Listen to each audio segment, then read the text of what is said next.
Students were denied existence in a way.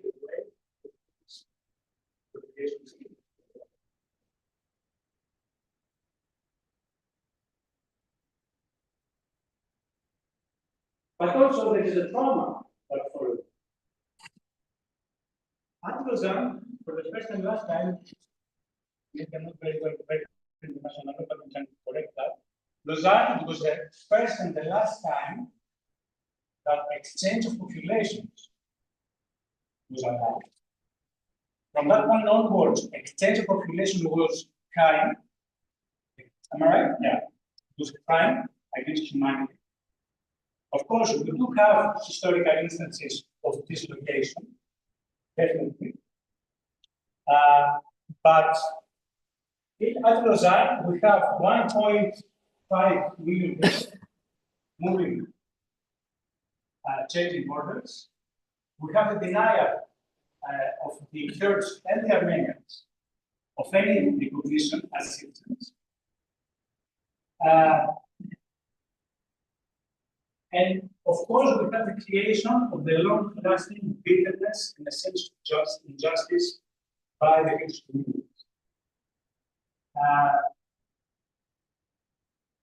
And for me, the major question is what Vicky mentioned for the revised PKK definition of self-determination.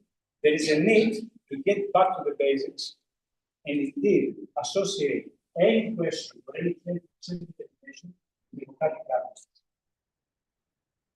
We cannot have an emancipated society unless it means true self-governance, governance by the people for them. And of course, nowadays, because we have more than 100 years, that entails the respect of human rights. So you cannot have a new polity, whether, and I'm talking about other struggles, similar struggles, you cannot have a new polity unless it is a polity of democracy and human rights protection. This is the only way. If we are to talk about self-determination. So I'm going to leave that for the future. I'm happy to answer questions during the Q&A. Okay, thank you. Thank you.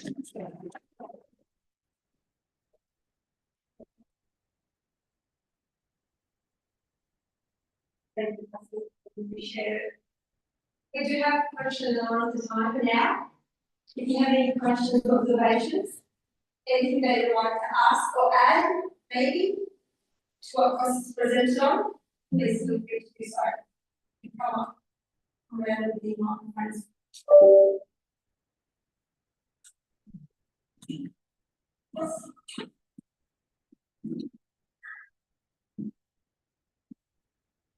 Thank you so much for your wonderful speech.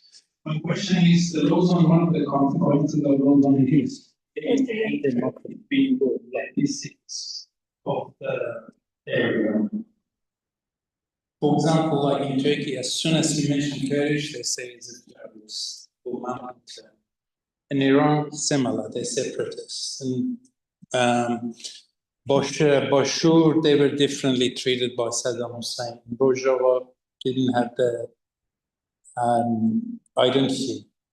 So basically, how we actually could solve that problems, you know, when we talk, yes, it's fine among us, but how are you going to convince the community actually what it's happened, how we reverse the history in order to have a peace in the area?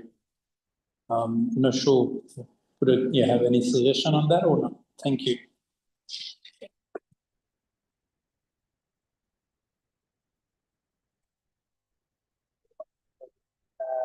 I will start with something that I used to say when we were at a lecture in genocide. One conception is that people get not provide that, but who they are. And this is the critical distinction between genocide and other crimes. So when you generate hate because who you are, This is what needs to be addressed. And that takes a long time. And it doesn't need only willingness to the ground, but it does need willingness to the top. Because no much you can try the ground to foster social cohesion. Generate this idea of tolerance and diversity. If the regime does not align with this here, with this like political problems, nothing. So it very difficult to get things to the ground. So when we talk about how it is transformation at the top, but also on the ground. And take some of the ideas about how that people look like, it's not easy. Because they have been exposed to this stereotyping from the native people. So, all the levels, all the education, all the social activity that individuals may have at collective level, maybe around that, how the end. So, not with websites, a lot of things. And I think you, in order to get to that world, and more tolerant leadership.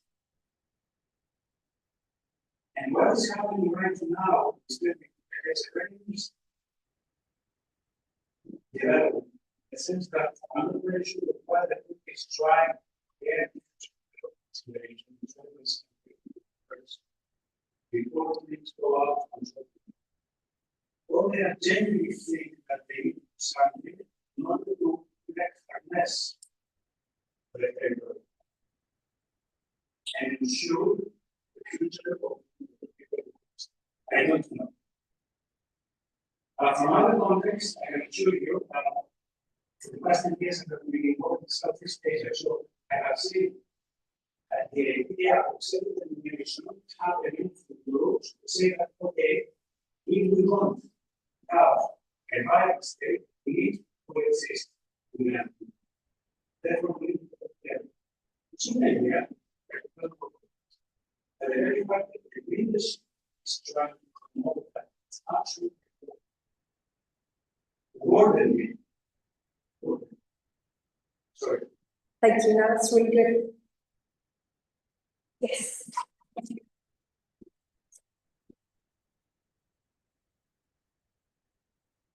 Yes, thank you very much for that contribution. Really wide. I wonder if you get a comment on Abdullah Öcalan's, I think, awakening to the writings of people like Benedict Anderson. And I think his realization that the nationalism of the oppressed people can turn into its opposite, and the need to guard against it, and the need to create societies where it's impossible to have ethno-states. And yes, if you just like to comment on those things from his writings, from your observations of those societies, multinational societies, with the attempt to force them into the nationalist structure that was always going to bring on a disaster. Thank you. Thank you so much for that. For me, the greatest malady is nationalism. It is the source of the whole destruction in the whole planet. For me, it is a malady, it's an illness. Not only in Europe, generating communities of class and travel that were forced to alienate but was exported to it was exported to other countries where there is no idea of no connection, concept organizing the school. And then that was involved. The very fact that foreign economies could or the nation decolonization in the region. It is the skillful tool. And that generally reminds generally international all over. And now we can see the outcome. The decolonization process was a sham, if you ask me. Excuse my mind. It was really destructive. And the very fact that, as you mentioned, we have now former colonies who claim self-determination, they fought for self-determination, now the oppressors who said, look at South Sudan. Look at South Sudan. Very interesting. That highlights the problem. The very idea that we are wrong in nations. It's the only political organization. This is a Western construct. It is a historical, it happened in historical time and place. We have to move on. We have to move on. We need to come up with something. This is the child of the French Revolution. Fine. That's fine. It's the child of them. That's fine. Now we have to move on. Because now it's uber problem. And I think that also captured that asking advice against the in essence, this moving back to the original, the link between the governments and the Congress group is paramount. In fact, we cannot talk this earlier. Civil is human right. So we cannot treat human rights for yourself in the next part. It doesn't make sense. It's illogical. It's just power if you go. Either you follow the principle. You have something you expect out of it. Start with it. Or not.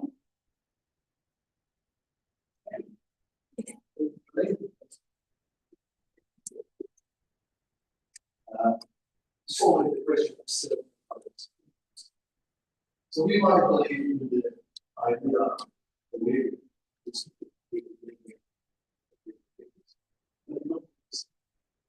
so for us, nationalism is right. Is the sort of is less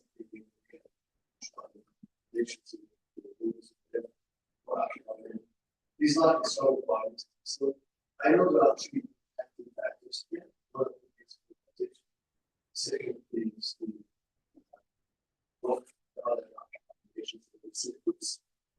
And the third part is the one is the human one. Because I know, for example, many people can be very easily if the focus of the levels. So they can secure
Because in the future, then the road is everyone, somebody.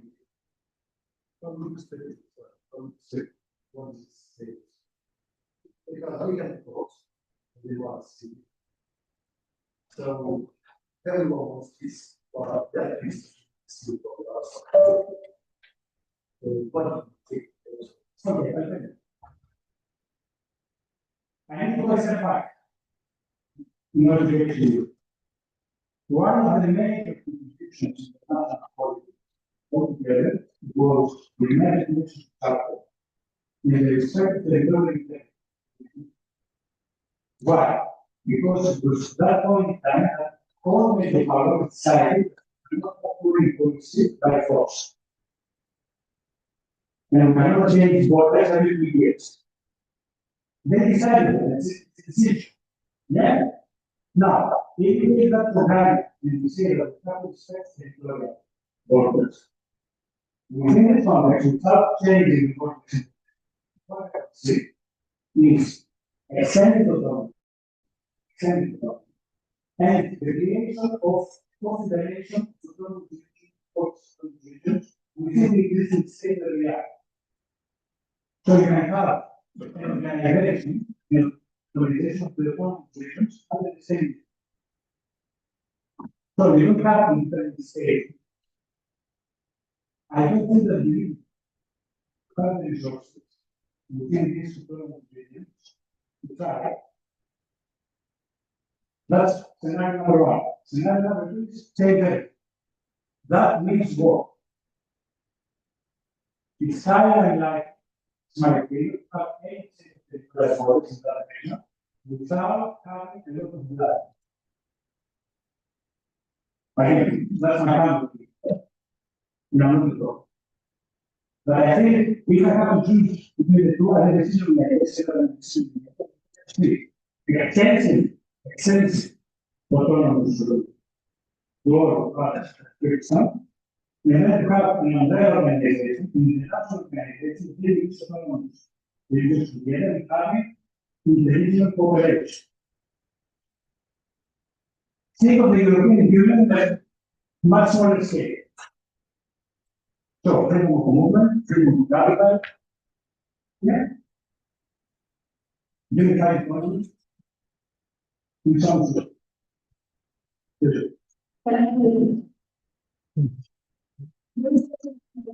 Really short question before we go on our activity short. So, hello. I'm Andy. I'm a Kurd.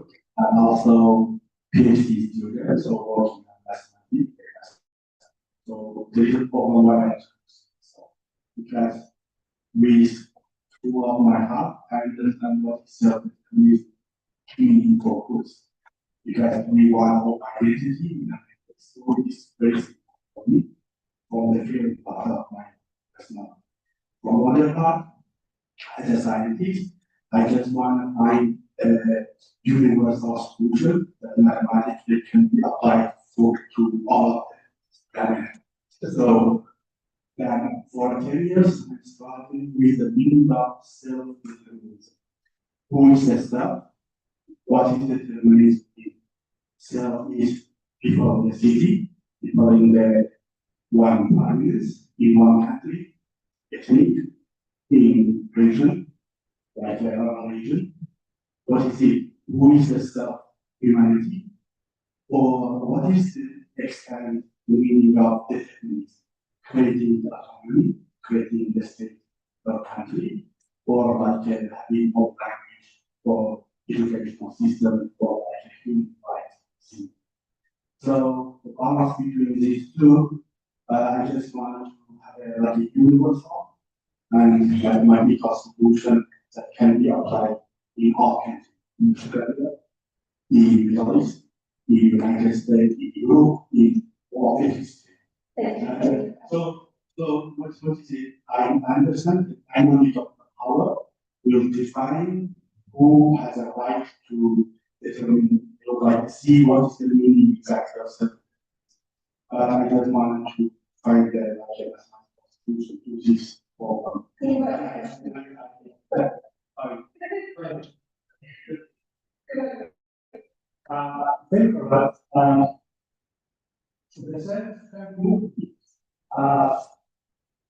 is one of the biggest questions for political scientists in the divisions that just give an idea. The economic security, for example, and the service security in the Wilson before that, we are talking about national security. So they have in their mind the very next, which was of course clear in the mind. Fast forward and you look at it. You have the diplomats, the UN, the UN Conference Protocol. Starting the test. What are we going to do with such nations? Because the Soviet Union is pushing on us to be included. And then take a step. The fact that we have a second nation of integrate is because of the Soviet Union.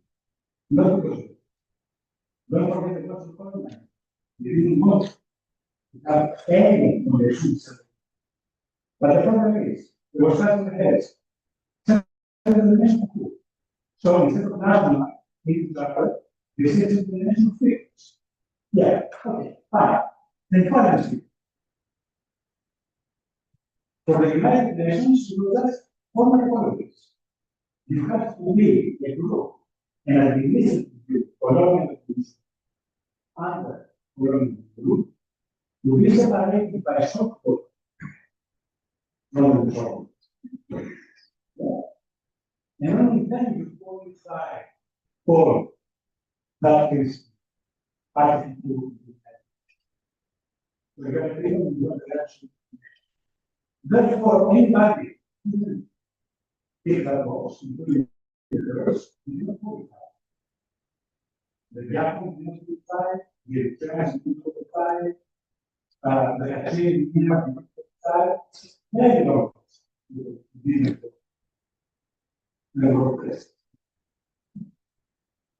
So, how do you define the people? How do you define the union? How do you define the political organization around it? It's another question. It's another mathematics.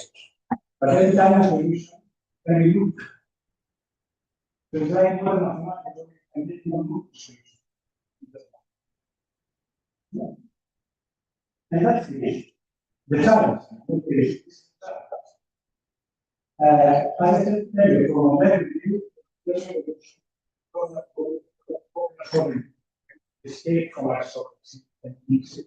We have to decide who rules the thing, the people, and what the people, those who have, and what is the best thing to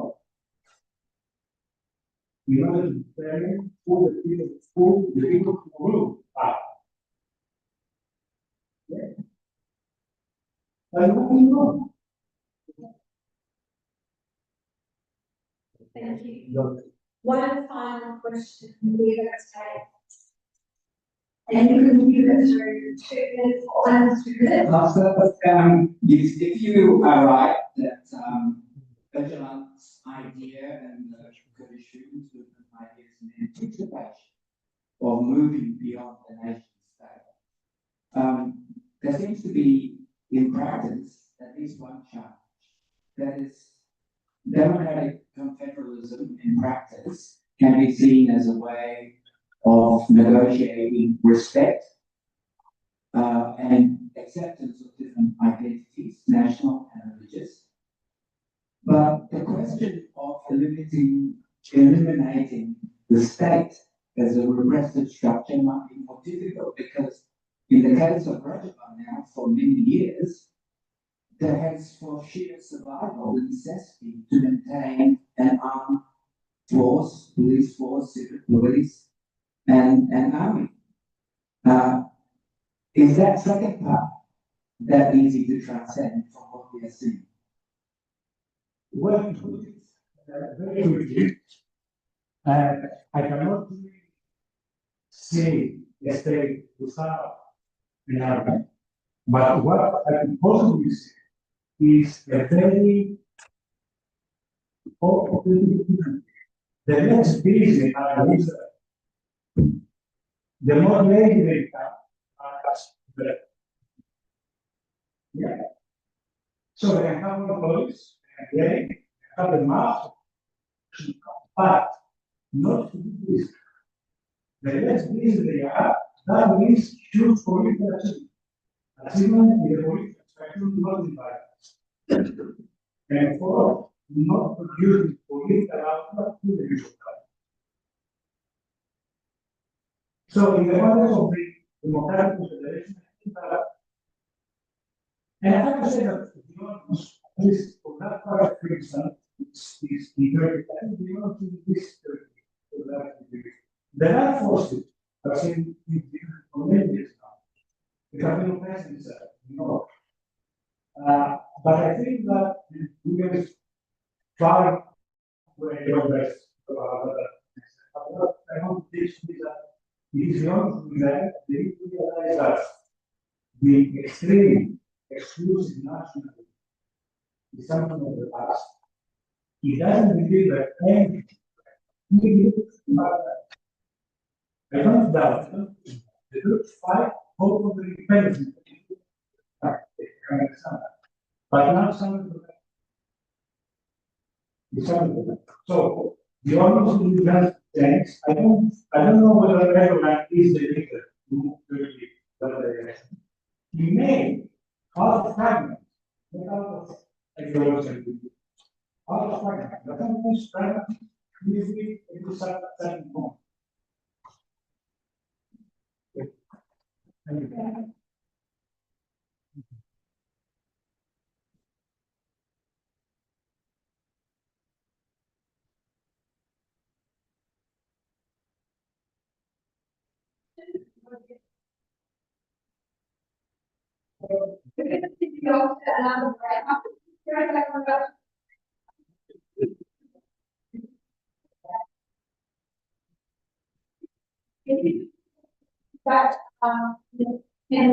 got to one that they don't call it at least that 40 years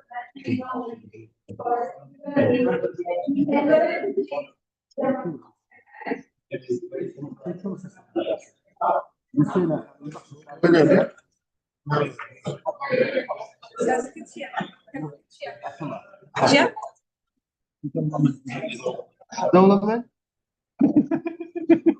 Мама была пьянели.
Please welcome William. Thank you very much. Thank you, Suhaila. Thank you also to Heval for inviting me to participate today. And thank you for everyone for being here. And thank you for the earlier speakers. I have to say I'm feeling a great deal of pressure because you've been all so fantastic. And I know it's late in the afternoon, so you probably want me to be brief. And I have my notes here, but everyone's been so good that I've actually written down more notes. So I've got more to say than I planned originally, but still I'll try to be brief. So I'm going to talk about, in particular, the political circumstances of the Kurds in Turkey. That is my area of expertise, if that's the right term. And looking at we've had some very thorough discussions of the Treaty of Lausanne itself. I'm looking from that period, some of the episodes and incidents that happened after the creation of the Republic of Turkey, the situation of the Kurds, and the way that a lot of those things have continued to recur. There are a great large number of echoes from the post-independence period for Turkey and the way that the Kurds have been treated and continuing to this day.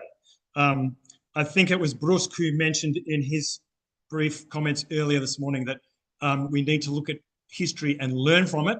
And I think that's particularly potent today for the Kurdish community in Turkey and more broadly.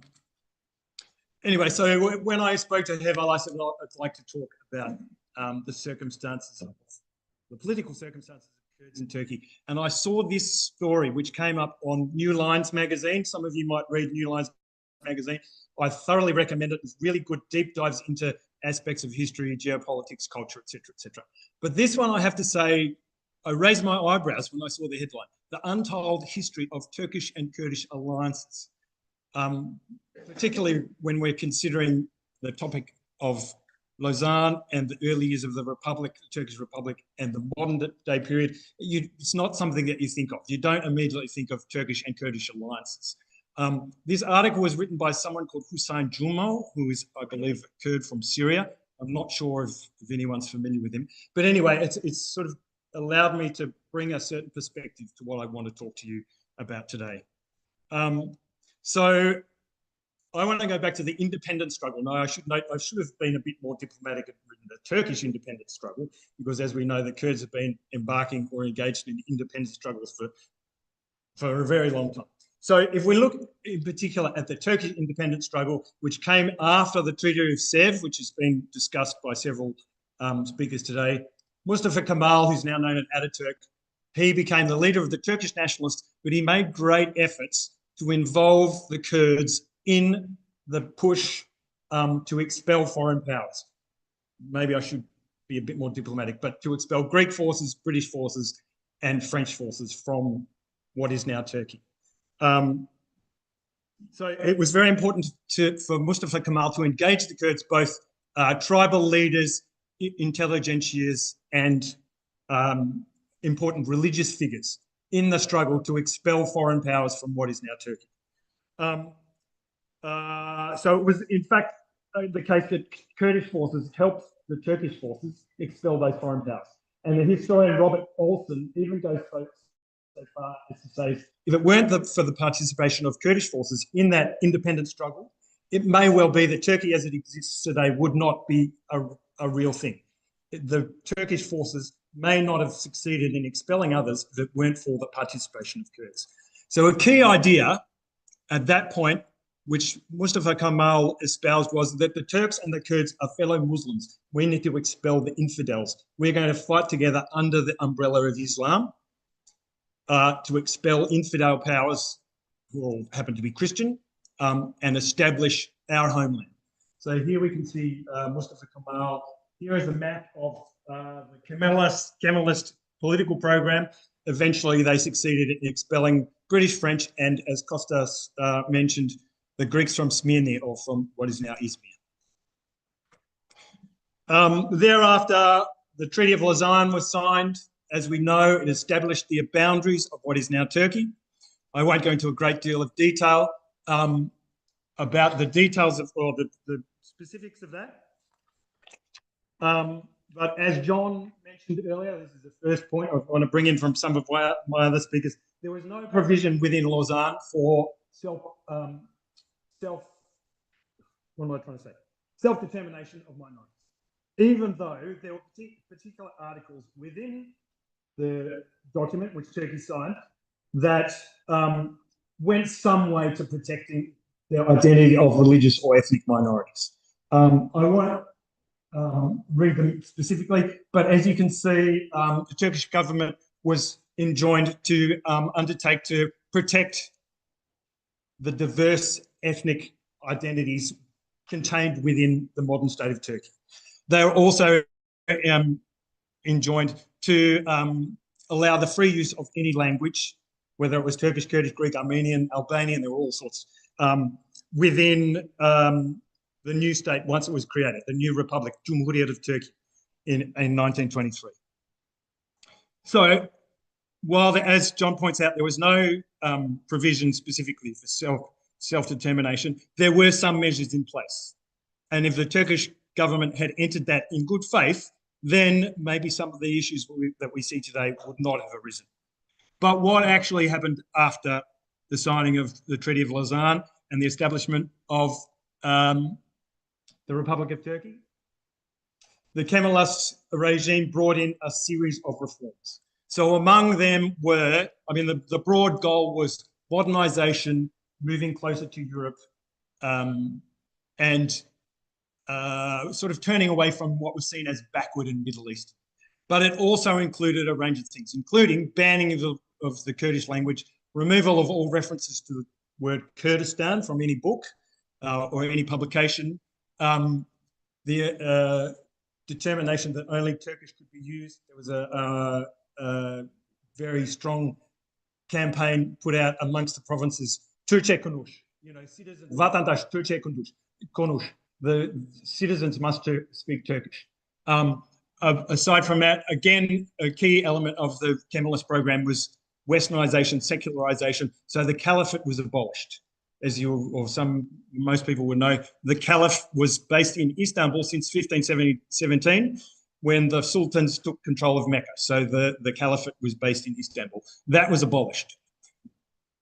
While the idea of the caliphate or the importance of Sharia law might seem very foreign to everyone in this room, it was still an important idea in 1923, particularly, well, maybe not only particularly amongst Kurdish communities, but certainly religion still played an important role within public life. So the abolition of the caliphate was seen by some of those Kurds who had joined the independence struggle, was seen as breaking the bonds of the Kurdish-Turkish brotherhood. We fought together to expel the infidel to create an Islamic polity, even if it wasn't an Islamic state itself. So the idea of the abolition of the caliphate was taken very badly by certain Kurds. Among those who took it badly was the group called Azadi, which I'm sure everyone knows is the Kurdish word for freedom. Azadi, which was a sort of underground Kurdish political society.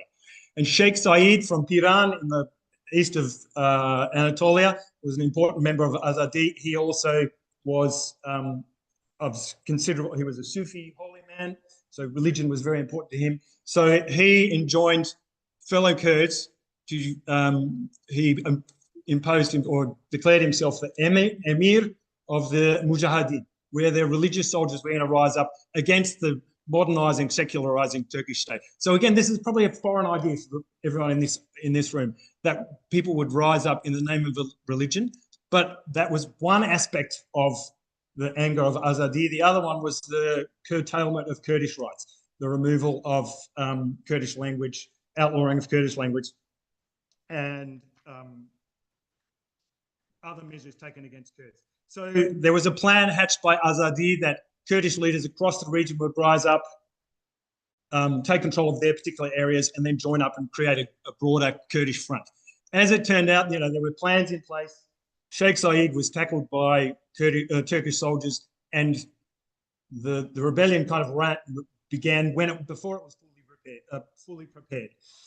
Sheikh Zayed led his supporters across southeastern Turkey, or southeastern Anatolia, I beg your pardon, and laid siege to Diyarbakir, at which point the Turkish government panicked. The Turkish government responded very forcefully, sending in the troops. Here we have the fine upstanding Turkish soldiers with their bayonets. You'll notice that that's the map of southeastern Anatolia. You'll notice that the place names are still written in the Ottoman script. So this was before the introduction of the Latin alphabet in Turkey. You'll also notice that maybe this is a harbinger of denial of Kurdish identity. You can only see Turkish soldiers there. There's no Kurds. So the Turkish soldiers are seen as fighting against a kind of non-existent entity. We're not willing to acknowledge that there are Kurdish people in that part of the country. Once Sheikh Zayed was captured and hung, and I mentioned, I think I was talking to Mahmoud, it was actually 100 years ago, June the 29th, that Sheikh Zayed was hung outside the walls of Diyarbakir, Ahmet. Even after that, after the rebellion was crushed, the Turkish forces conducted horrific reprisals across Kurdish villages, razing villages, killing thousands of Kurdish citizens, including women and children, arresting figures, some of whom were not even involved in the uprising. By the same token, this became a sort of symbolic, a highly symbolic event for the Kurds. After that, there were further uprisings. The Turkish historical documents say within the first 15 years of the Republic of Turkey, 1923 to 1938, there were 18 uprisings. 17 of them were Kurdish. The last one was Dersim. I heard someone here say that their name is Dersim, and someone mentioned the Dersim uprising. Thereafter, the Turkish state accelerated their processes of assimilation, denial of Kurdish identity. Sometimes this is referred to as the period of high Kemalism. The government also used it to its own end to marginalise some of the moderate voices within the government. Some of those who might have been conciliatory towards Kurds, they said, no, you're being too soft on, look what they've done in the southeast, we can't be soft, and banished them. And in that way, Mustafa Kemal and his cohort were able to consolidate power. And I would argue that at that point, the Kurdish issue became, for Ankara, it became 100% a security issue.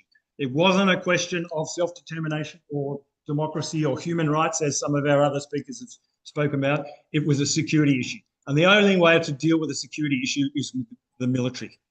And I would say that has set the precedent for the Turkish government's response to Kurdish political mobilization ever since. When I was living in Turkey in 1990, it was all about this is a security issue. The only way to finish this problem is to defeat them, in a military sense. There was no discussion of the fact that Kurds might have legitimate grievances, and the uprisings that might have occurred were because some of those conditions in the Lausanne Treaty were not met, or there were other circumstances where Kurds were legitimately angry about the political circumstances in which they lived. So we're going to skip forward now to the 1980s and 1990s. Well, I haven't laid out the pictures very well.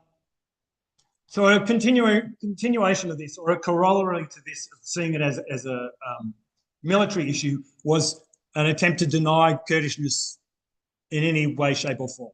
So I think someone mentioned earlier, it was a popular discourse amongst Kurdish officials that Kurds weren't Kurds, they were just Mountain Turks, and they'd forgotten their language. Now, how that happened to magically turn into something completely different that could be understood by Kurds in the rest of the world isn't explained. It's just they've lived in the mountains for so long they've forgotten their language. There are other examples from the time when I was living in Turkey in the 1990s. I remember one example where there was some mayor in the southeast, I can't remember which city or town it was, removed the traffic lights because they were red, green and yellow. And they changed, I think, the green to blue because, as we know, the red, green and yellow are the Kurdish colours. So there was this degree of denial, but also paranoia with this thing that we can't mention is a threat to us, or was seen as a threat. And I remember also a politician at one time, there was when Turgut Özal was Prime Minister or was he President, early 1990s, he was saying maybe we need to make concessions. We should allow Kurds to speak their own language. And I remember one Turkish politician saying, once you if you allow them to speak their language, that's separatism. So there was this idea that there couldn't be this sort of self-determination and there couldn't be multicultural or plural society, for want of a better term. If we allow Kurds to be Kurds and speak their language, they must immediately want their own nation state. They want to, secede from Turkey. At that time, the discussion was all about terrorism, separatism, secessionism. There was no way that the Turkish system was willing to countenance that Kurds could find a place within a Turkish political system.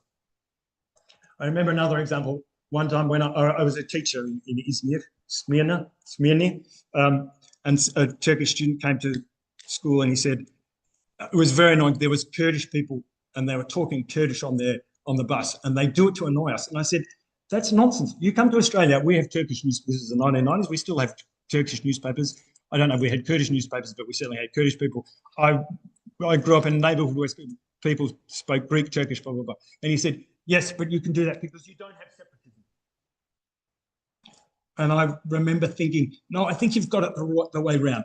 There are reasons that some Kurds want to secede. Some of them did. It's because they're not allowed to be Kurdish. If they were allowed to be Kurdish, they wouldn't want to secede. People come to Australia and they speak Khmer, you name the number of languages. Everyone does it here, but they're not, there's all these different languages spoken here, but there's no separatism because if you're allowed to self-determine and live your life and speak your language and celebrate your culture, there's no need for secession. But that was something that the Turkish system couldn't understand. Until 1995, I was just leaving. Doğu Ergil said, there must be more to this. He's a sociologist in Ankara. He and some of his research assistants went to 3 provinces, I think Van, Batman and Ahmed, I think it was. And they said, we need to talk to Kurds. What do they think about the PKK? What do they think about the Kurdish question? What's the problem? What political issues are there? And so he found that, yes, there was support for PKK, but it's not because they're separatist, not because they're terrorists. It's because they are a political vehicle for Kurdish people. They are standing up for our rights, and even though they're outlawed, as Vicky has explained, and as we all know, even though they're outlawed, they are standing for us, and they are a mechanism through which we can impart our goals and political aspirations. So Doğu Ergil, it's interesting. The book that was published, there it is. It was published by the Turkish Chamber of Commerce. It's known as the Doğu Sorun, the Eastern question. So even then, they weren't willing to say Kurdish question. It was still the Eastern question because these things happened in the East. I would say that was a turning point. I'm not saying that things magically became better after that, but it was a turning point. Gradually, the discourse and discussion and political forums in Turkey have freed up to a degree. The Kurdish political movement has arisen. There's been a succession of pro-Kurdish parties. I lose track of the acronyms. There was DEHAP, then there was HADEP, then there was HDP, BDP. Damn, now is just too many. I'm supposed to be an expert in this stuff, and I just can't keep track. The political movement has adopted all sorts of postures. One thing, which I should have said earlier too, another thing that arose out of the Sheikh Zayed rebellion was this idea of resilience, but also rebellion. And one thing I was taught when I was traveling in Diyarbakir, someone said, you need to go to your Turkish friends and you need to say, Berkhwadan Giani. I think I probably said that wrong. Kurd, for those who don't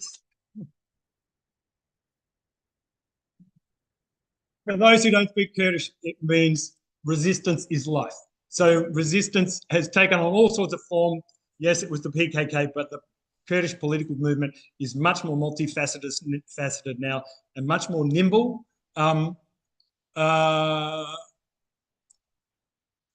The Kurdish movement has also evolved in its outlook. it's not, and this is touching on some points that others have made, including Behruz, but it's not just about Kurdish rights. I remember Abdullah Demirbaş, who was the mayor of Ahmed, and he said, I'm the mayor, and we want to bring back all the languages that used to be spoken in Ahmed, not just Kurdish. There was Armenian, Assyrian, etc., etc. He said we're going to be a multilingual mayoralty. And in fact, I remember one time catching the bus, and I'm going to get my Kurdish wrong. I'm not going to be able to do it right, but I caught a bus into Diyarbakir, and there was hoş geldiniz, welcome. Hun bir hatin, is that right, Kurdish? Hun bir hatin. And then another script that I couldn't read, which was Assyrian. So the Kurdish movement has evolved from just protecting or defending Kurdish rights to a much more open-hearted, I would say, approach. It's all very well trying to create democracy for Kurds in Turkey, but we need to create democracy for everybody. And when I was doing my PhD research, I went, and it was the election of 2015. I was in Galata, the center of Istanbul. There were people at a HDP stand, and I said, "Can I talk to you? I need to interview Kurds because I wanted to talk to Kurdish people about their political circumstances." And they said, "We're HDP'liyiz, we're with the HDP, but we're Turkish." So there's Turkish people who understand that. And I think maybe that's an important point. Like this, I don't want to be the white guy telling you what to think, but there are Turkish people in Turkey who fully appreciate the Kurdish circumstances and they understand. And there's Turkish people who acknowledge the Armenian genocide. So it's not, everyone isn't siloed. There's cross-pollination, and there are definitely Turks who want to see what Kurdish people want in Turkey as well. I'm getting off track. It happens.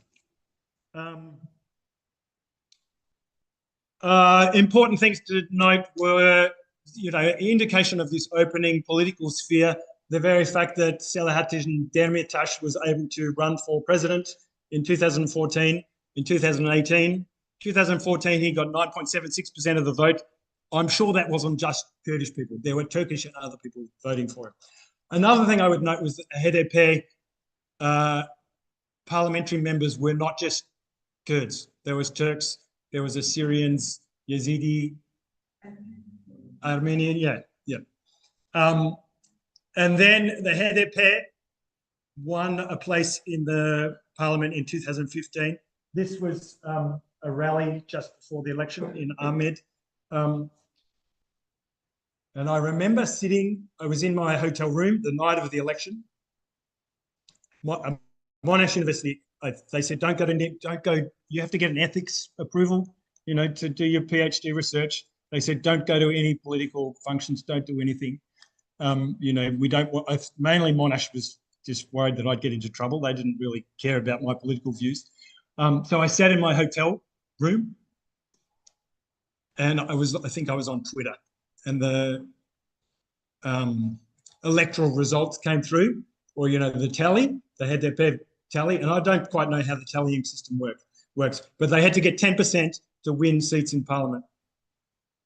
And so I looked at it, it was like, 8.5, 9, the numbers were increasing, and then it hit 10, and outside, suddenly everything went bang. I mean, literally bang. There were people shooting guns, banging drums, blowing whistles, because the HDP had won seats. And I went out being a bit stupid and Scottish and sentimental, I'm feeling quite emotional saying this. And I sat in my room and I thought, I'm going to have a little cry. This is such an important thing. And then I thought, no, the Kurds are hard. They don't want any crying. So I went outside and celebrated with people in the street. So that's an indication that, the Turkish political system has broadened to a degree, and Kurds are very clearly an important part of it, and they have places in Parliament. But, and it's a big but, we can't claim that it's a completely open, free and fair political system. Selahattin Demirtaş has been in prison since, I can't remember when, on completely spurious charges, 2016. So a year after the election of 2015. He still competed for the presidency in 2018. More strength to him, I say. And the government, even though, you know, yes, we have space for Kurdish politicians, it pulls all sorts of tricks to maintain or to keep the Kurdish population down, or Kurdish political movement down, and to make sure that they can maintain as much control as possible. So the installation of government trustees, the qayyums, across the southeast, again, accusing Kurdish mayors of either terrorist association, as Vicky mentioned, corruption, etc., etc. Interestingly, the government is now using similar methods against JHP, the Republican People's Party, which is the largest opposition party.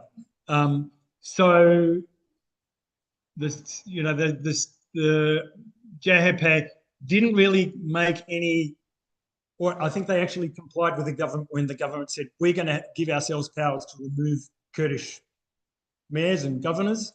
Now, the government has used those powers that have won with JHP support to undermine the JHP. And the important thing there is because Erdogan knows that he is threatened. He is threatened politically, not physically, not militarily, not violently. He's threatened by a more popular politician, Ekrem İmamoğlu in Istanbul. So, as we can see, there's clearly no, you know, it's still not a free and fair political playing field. Another point to make, though, is with regard to recent developments between the AKP government and the PKK, is there's a recognition that the Kurds are a very important constituency. The Kurds played an important role in allowing İmamoğlu to win in Istanbul. He would not have won without Kurdish compliance. So the Kurds are an important factor in Turkish politics now. And I think that explains to some degree why there is this peace process. I think I might have had a slide earlier. There've been other Kurdish openings, other attempts at the peace process which have always fallen down. At this point,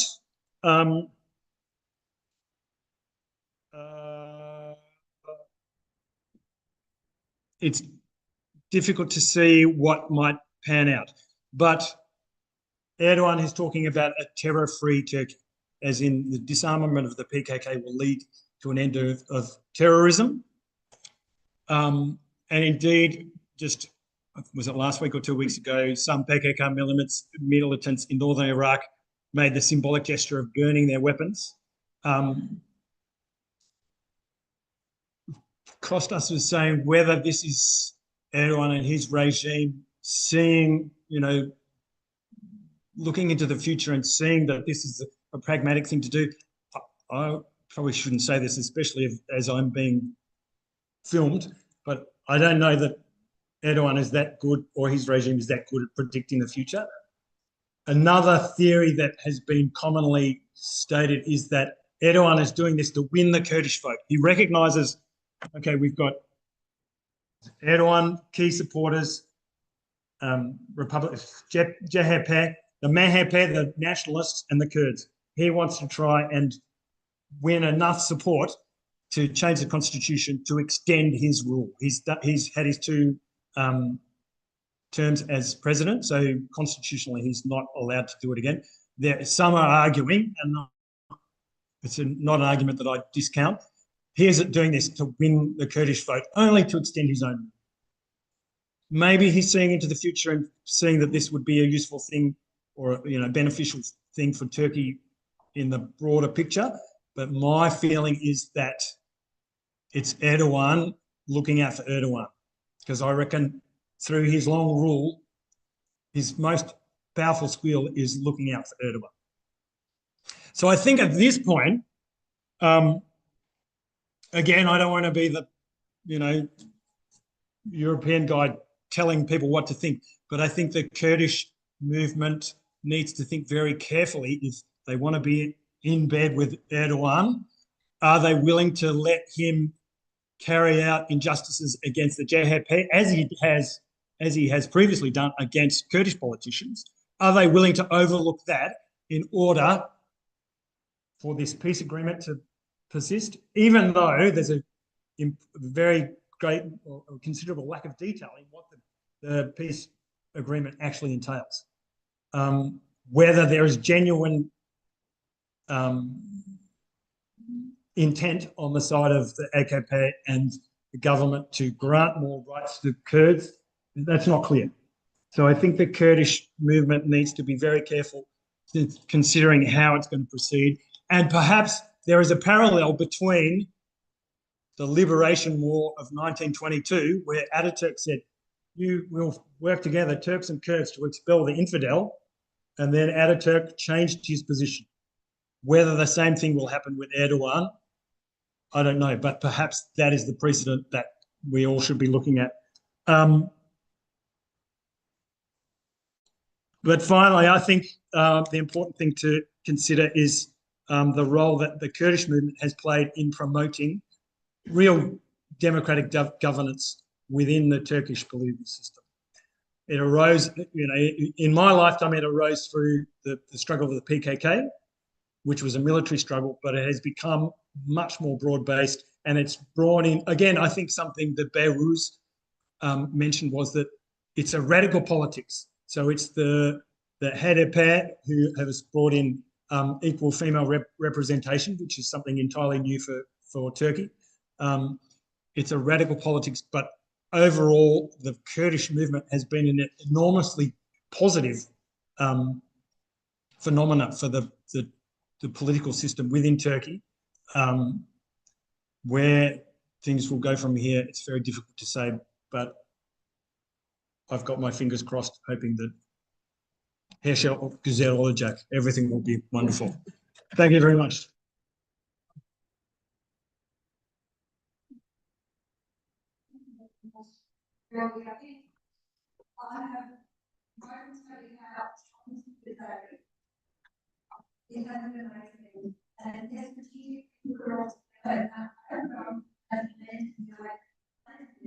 You can start off with our share with the for point and here and there, but very important stuff that is just planted the seed and then John at it and his historic of interest and never and really expect this in our minds as really expect that we all know even and has trouble as far as we have. But then all the other speakers costs and he can really understand honing particular areas really have to and we almost we were zoomed out and zoomed in and we continue with you. So we have to go with it. We actually whilst it's definitely to look at really brought our attention to not really I would say chocolate and in critical voice, human life voice as well. So that was really, really important for us. Yeah, thank you. Thank you. A lot of energy. Fantastic. Thank you so much. Do you want to give time for question and answers and my online? How about collectively we agree that we go to Gino, does the presentation and that speech as well, and then after that, we will come back and have a collective. Both will be available for answers. Don't forget, we're really good. Okay? Anything else? All right, one last thing. Mahmoud said I should show you my Porsche from Ahmed. I bought for this from a Kurdish. It was very useful this morning because it was really cold.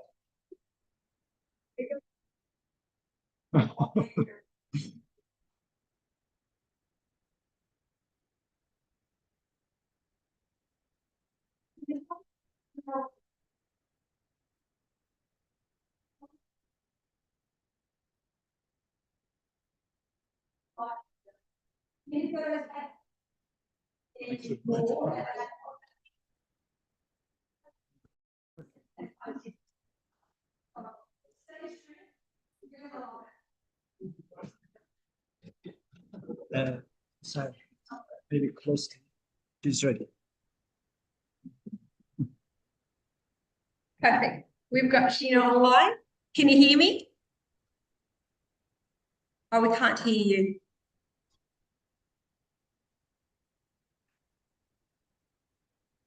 Gina, can you hear us?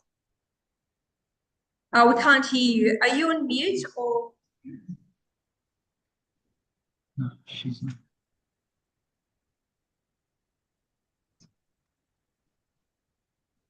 No, I got it.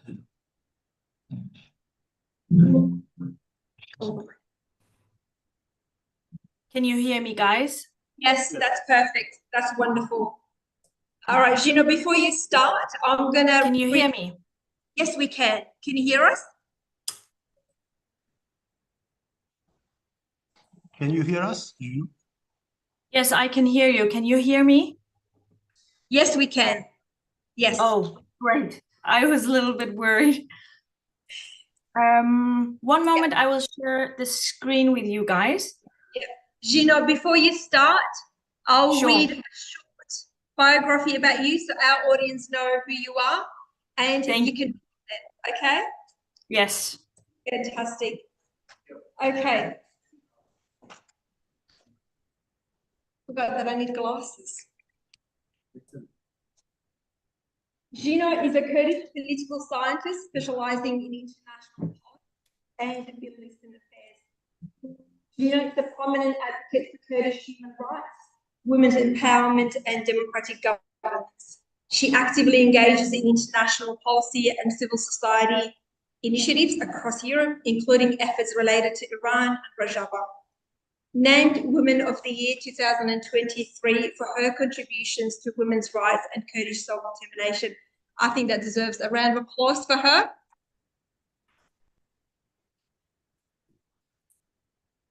Gino, it's a privilege to have you with us today. The floor is yours. Please start. Thank you so much for having me. Thank you guys for having me. I know it's been a long day for you, but my day just started, so I have a lot to say and a lot to share. But today, I will present my master thesis. So guys, I can't really see you, but I hope you can see me. I see you right here, so I hope I am looking at the wrong camera, I will present my master thesis, which explores the woman and the life-threatening struggle for freedom faced by women in Iran, and it's examined through an existential perspective. In the final part of my presentation, I will highlight the potential of further exploring Kurdish identity and why I believe it is so crucial, not only within the academia, but also for strengthening public understanding and recognition of Kurdish identity. So first, I want to explain myself.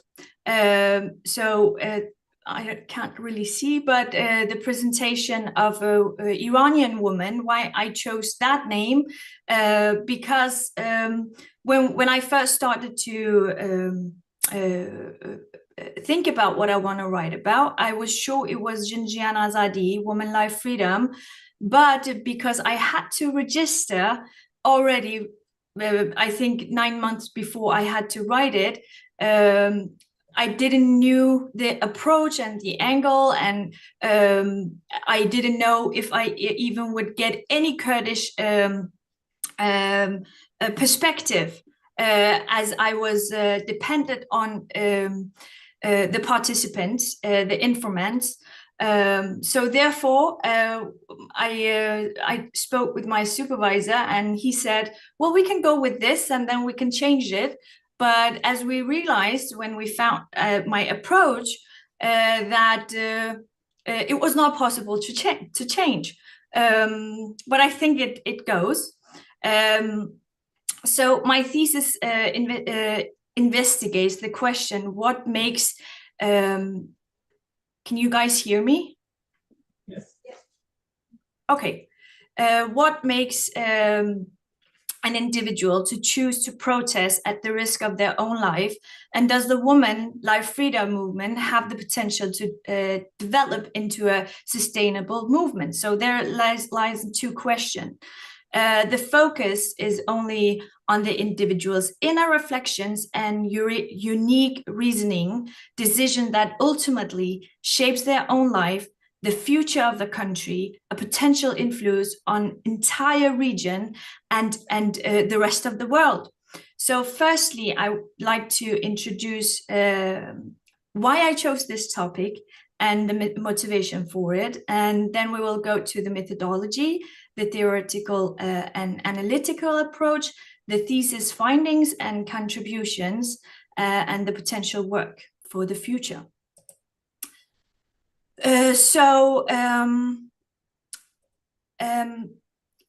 The reason I chose this topic was obviously because I was born and raised with it, and I was actively involved in Xinjiang Azadi uprising and also advocated for potential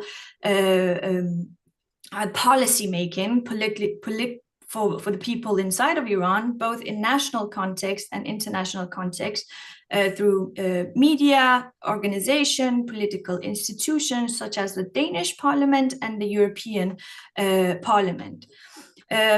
As I quickly realized that people forgot the historical context of Xinjiang Azadi, I had this need on behalf of my people, making sure it was presented correctly, as it is part of the Kurdish identity and struggle. And I think many of you can remember, as Behruz also said at the beginning earlier, that it took a while for the media, if so, to acknowledge that phrase is not just a slogan and it's not an Iranian born either. So that was part of my start, making sure that Gina was presented as the Gina and not the oppressed name that she was forced to have, and that the slogan Xinjiang Azadi was a Kurdish struggle. It was a lifestyle. It is a lifestyle. And obviously, I had a personal and political duty. It felt at least like it to me as a Kurdish free woman. I was, though, fully aware that choosing this topic involves significant risk, especially at an academic level, because of my roots to this topic. But I chose to go with my gut feeling, and I chose to pursue it because I realized that a lower grade would be a small price to pay compared to sacrifices of this fighting, those fighting inside of Iran and Kurdistan in Rojava. So my main goal was not an academic recognition. My goal was to give voices to those who were fighting for freedom and dignity. And it was also a protest against the academic world, as I wanted to awaken awareness among prominent scholars, such as my own thesis supervisor, Oliveira. I think everyone who is involved in international politics know Oliveira and his securitization theory and Copenhagen School of Security Studies. So these are my reasons for why I chose this topic. Actually, I really I don't want to bother you because it's a little bit boring if you're not into it's a little bit nerdy, but I can see as much as this was the methodology was the hardest part of the well, not the hardest, but one of the hardest part of the considerations I had to deal with. I can say everything that I learned about methodology over the past 5 years at university, including its textbook, which political scientists practically treat as their Bible. I threw that Bible up in the air and created my own approach, such as the use of a qualitative approach and semi-structured interviews was something I created myself, even though it exists, but I did it in my own way, though it was obviously grounded in underlying philosophy of methodological thinking. But it also meant that because I had to do with participants who were in an insecure situation and position, I had to do everything in an unconventional way. I had to engage deeply with ethical and moral questions and be more critical and reflective than I probably needed to if I had chosen another way. One of the examples is I deliberately decided to not code the data, empirical data, even though that's a typical expected qualitative research. But I didn't want to construct a narrative. That decision was based on the fear of the interpretation of the participants in a way that would reduce their voice to just to become analytical categories. I can be criticized a lot for my method. One could be the reliability. This cannot be produced again. I reject that, as the study is based on subjective experiences within the existentialistic work framework, which are by nature contextual and completely unique. I could be criticized for the method by for lacking structure, but I actually reject that, since the open conversational format is essential to access that depth required for exploring existential experiences. I could also be criticized for few participants because it limits the potential for generalization. The aim was, though, not generalized, but to gain nuanced understanding of the complexity and the individual's experiences. I would also be criticized for underrepresenting male perspectives, but as the protest was led by the woman, it was justified, and I could also be biased. That's what the first thing they would criticize me for. Any scholar would criticize me for that, but that rather than biasing the research.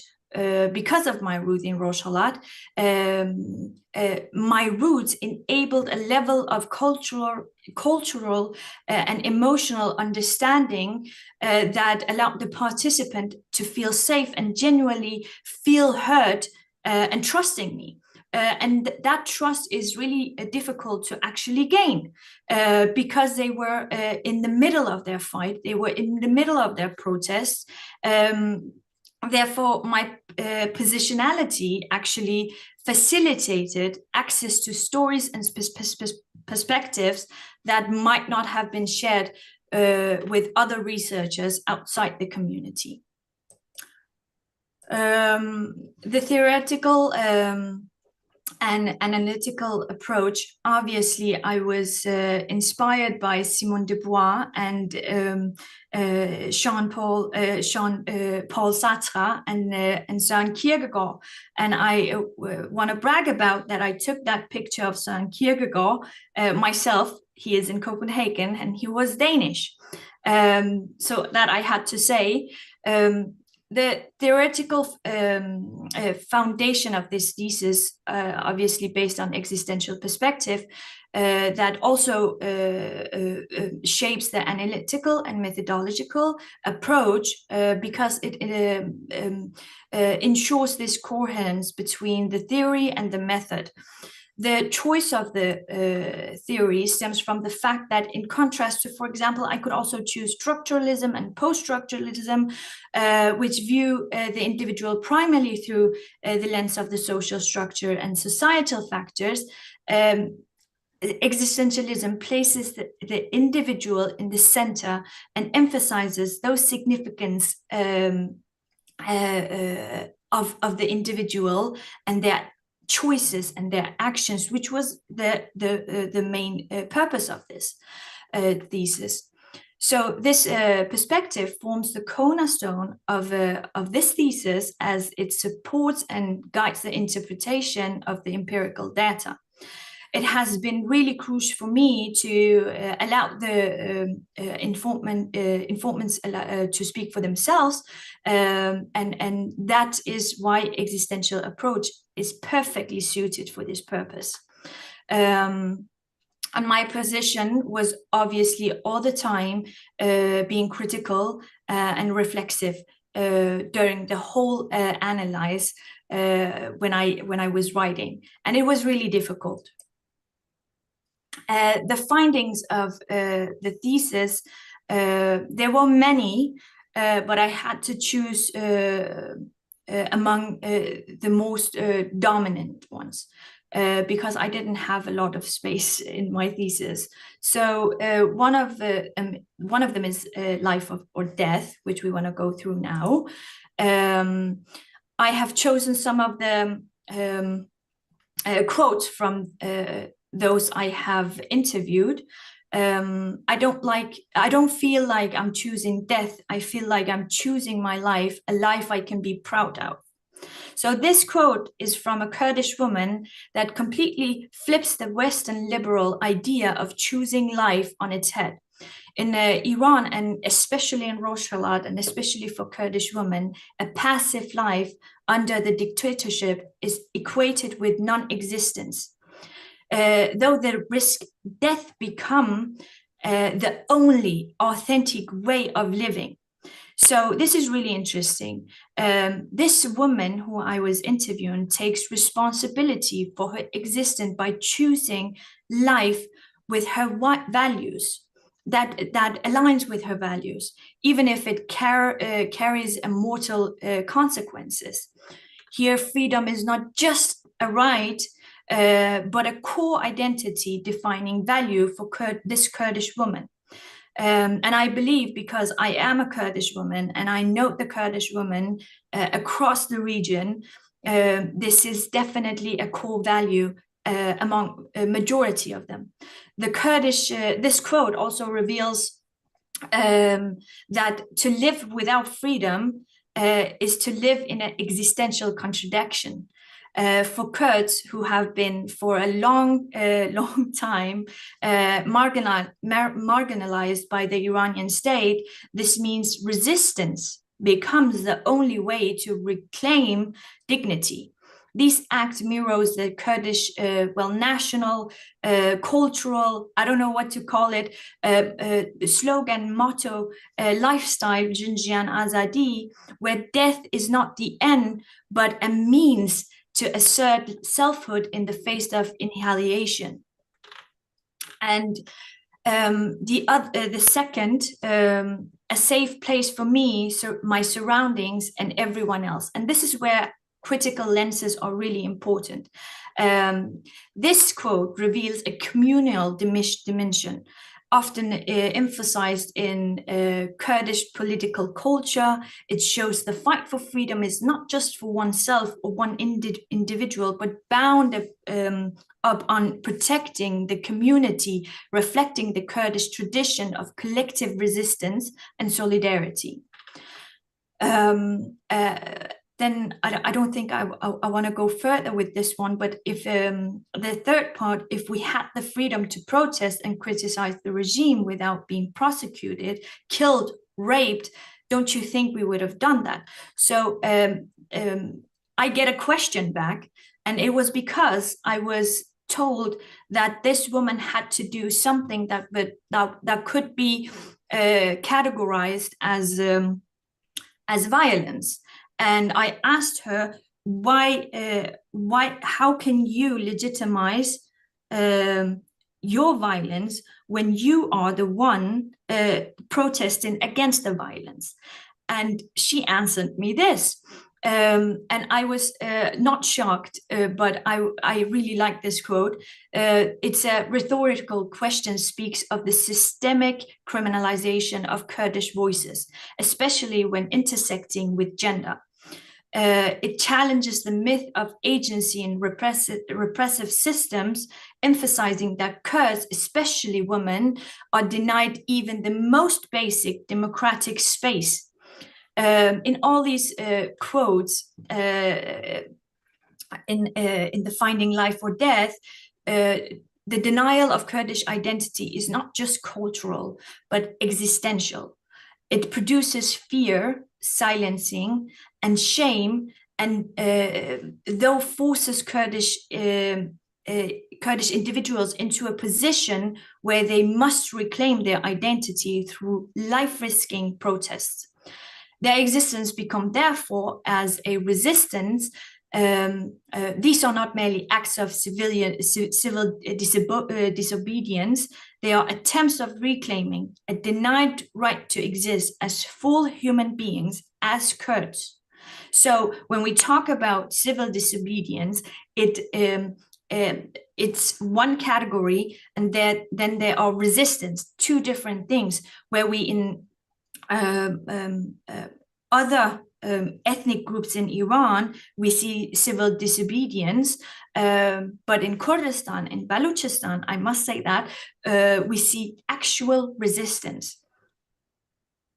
And then we have the woman. So here we find this very important layers of oppression, the double oppression in both these quotes. So what does it tell us? That Kurdish woman, well, she says, waking up every day, this is another woman, waking up every day and realizing you are a woman is hell, not because I am a woman, but because my gender has been turned into hell. And before that, we were talking about how she sees herself, and this is a Kurdish woman. She told me that Kurdish women are not permitted to express their identity freely, not only because it's illegal, but mostly because she's a Kurd and a woman. They are denied the right to speak their language, to dress according to our cultural norms, to move freely, and even participate politically.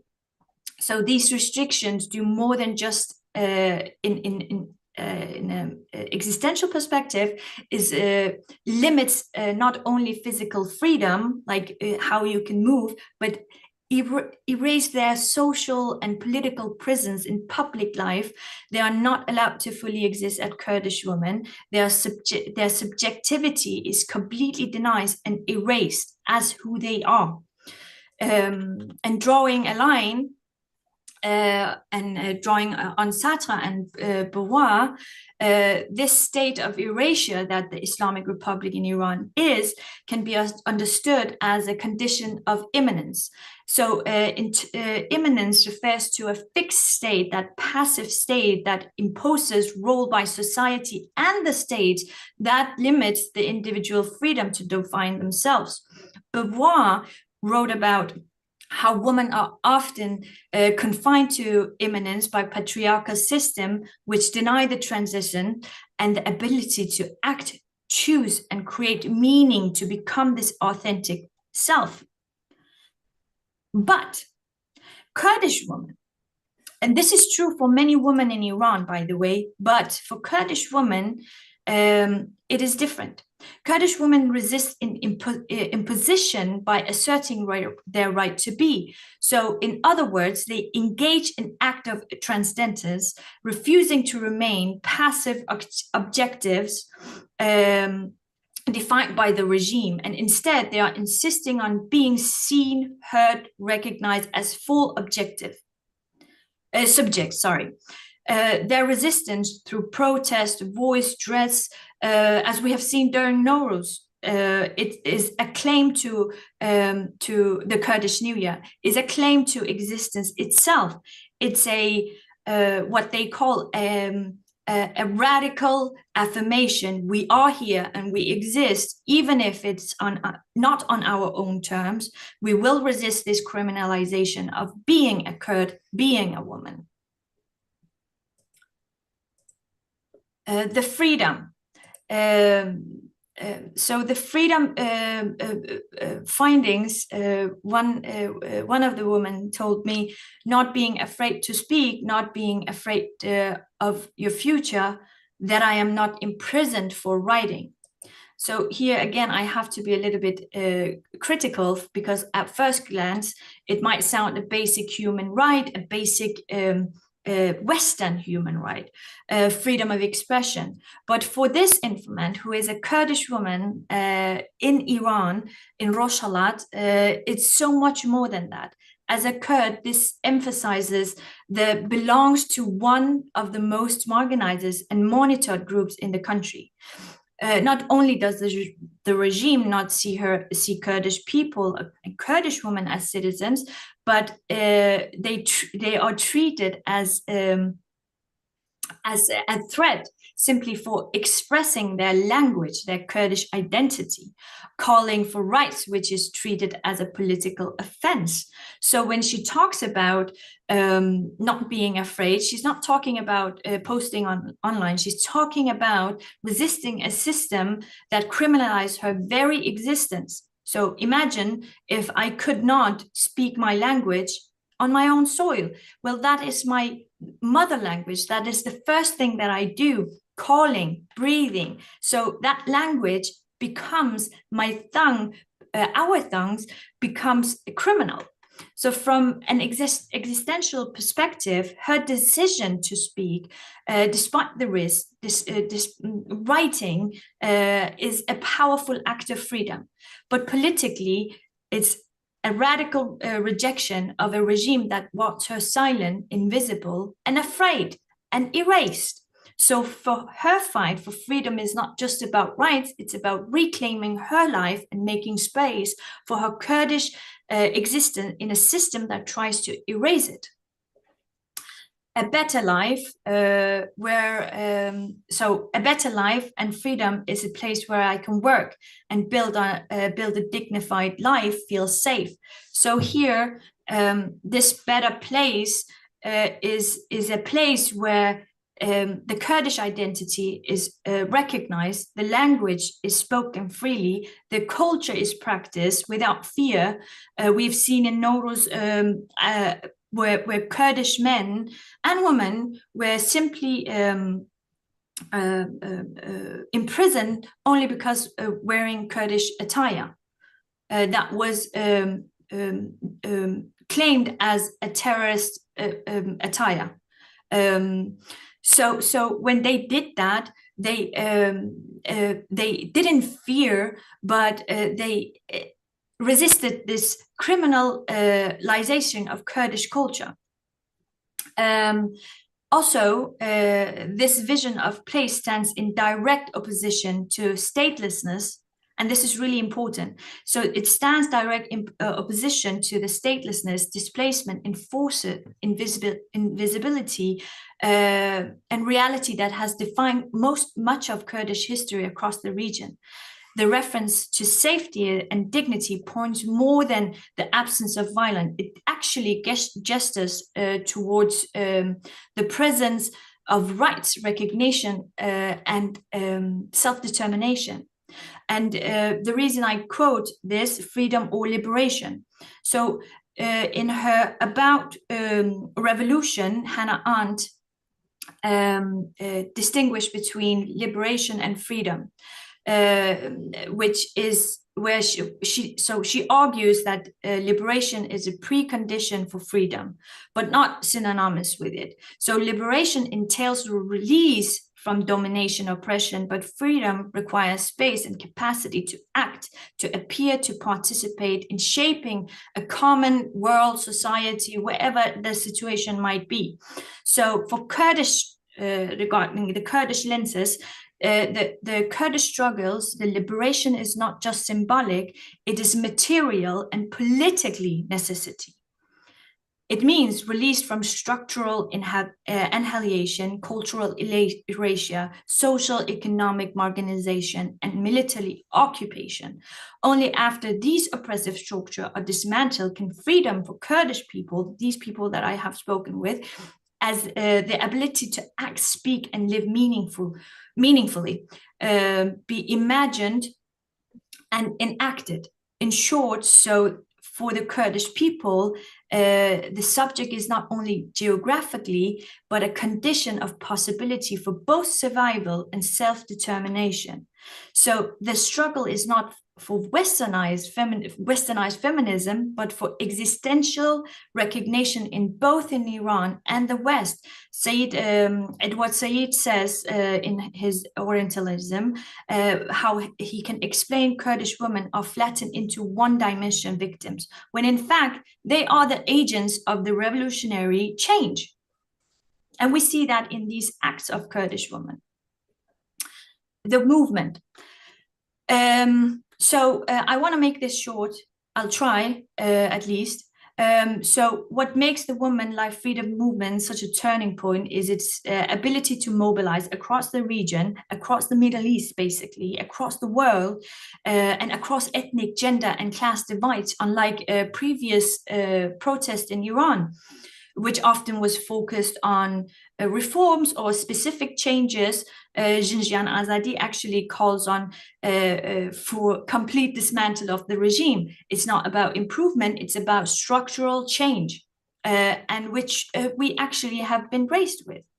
So where earlier protests lacked unified or systemic demands, Zinjan Azadi represents something deeper, especially for marginalized communities. For many, particularly Kurdish women and Baluchis, this movement is about existence itself.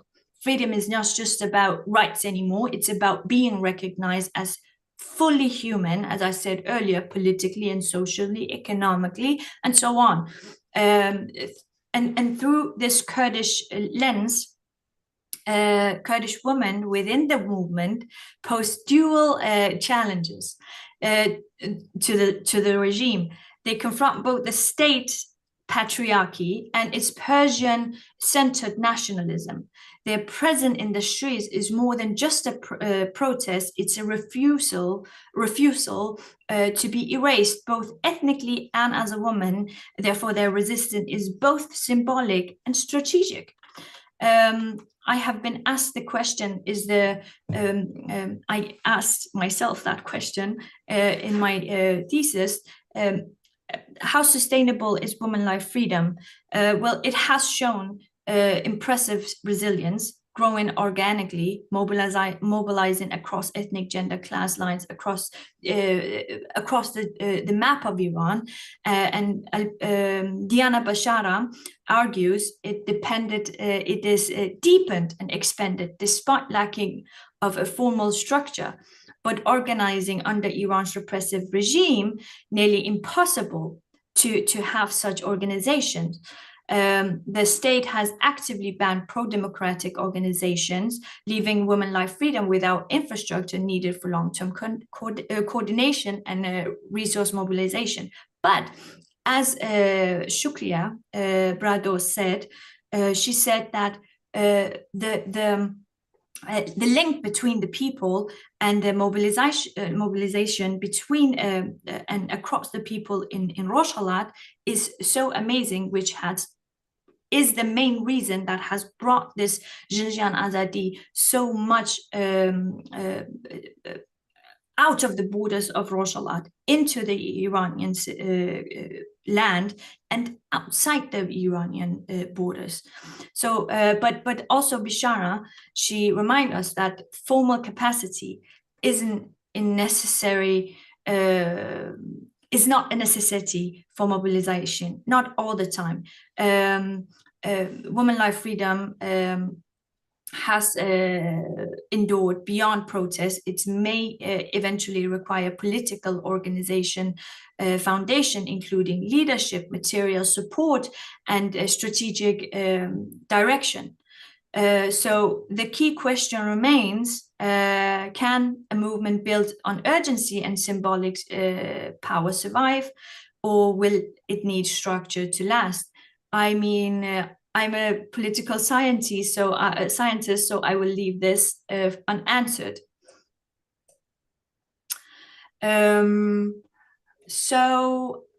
This is ananas in my own juice. I don't know if you know this saying, but it's Danish.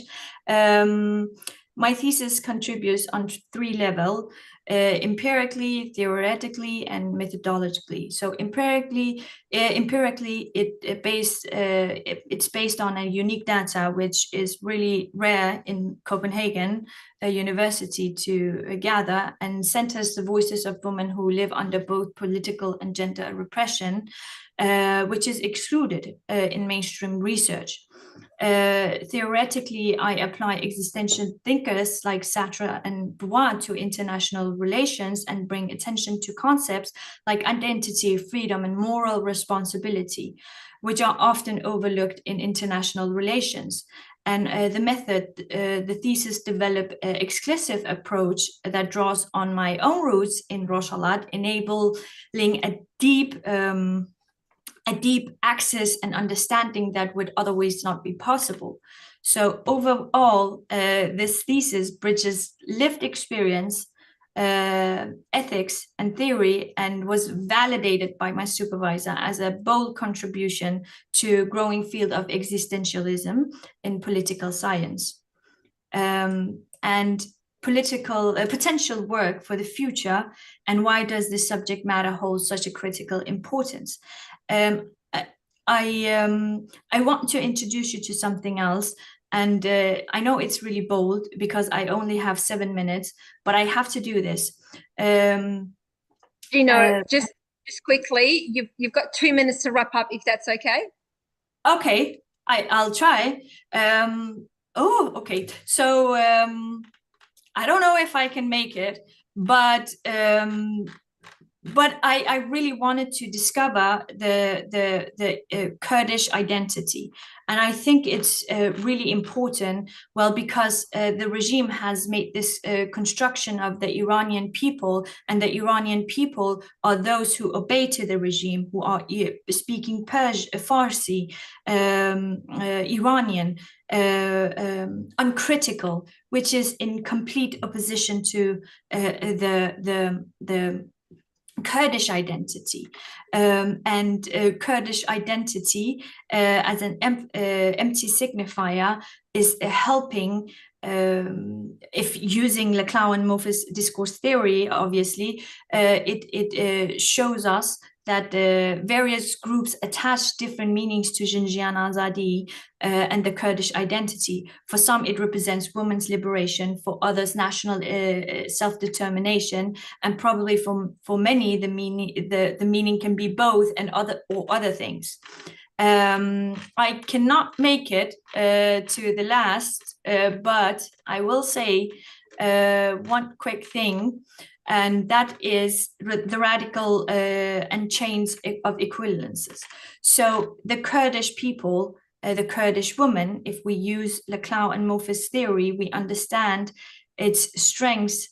The Kurdish strength lies in the fact that Kurdish identity is not fixed in a single meaning, but can be articulated through chains of equivalence, where different groups struggle for different goals, can be changed to this equivalence, and can yet recognize themselves in the Xinjiang Azadi. That means that Kurdish identity not only embraces diversity, not only constructs an oppositional bloc that can challenge the state hegemony, but functions as an empty signifier filled with various forms of resistance and hope.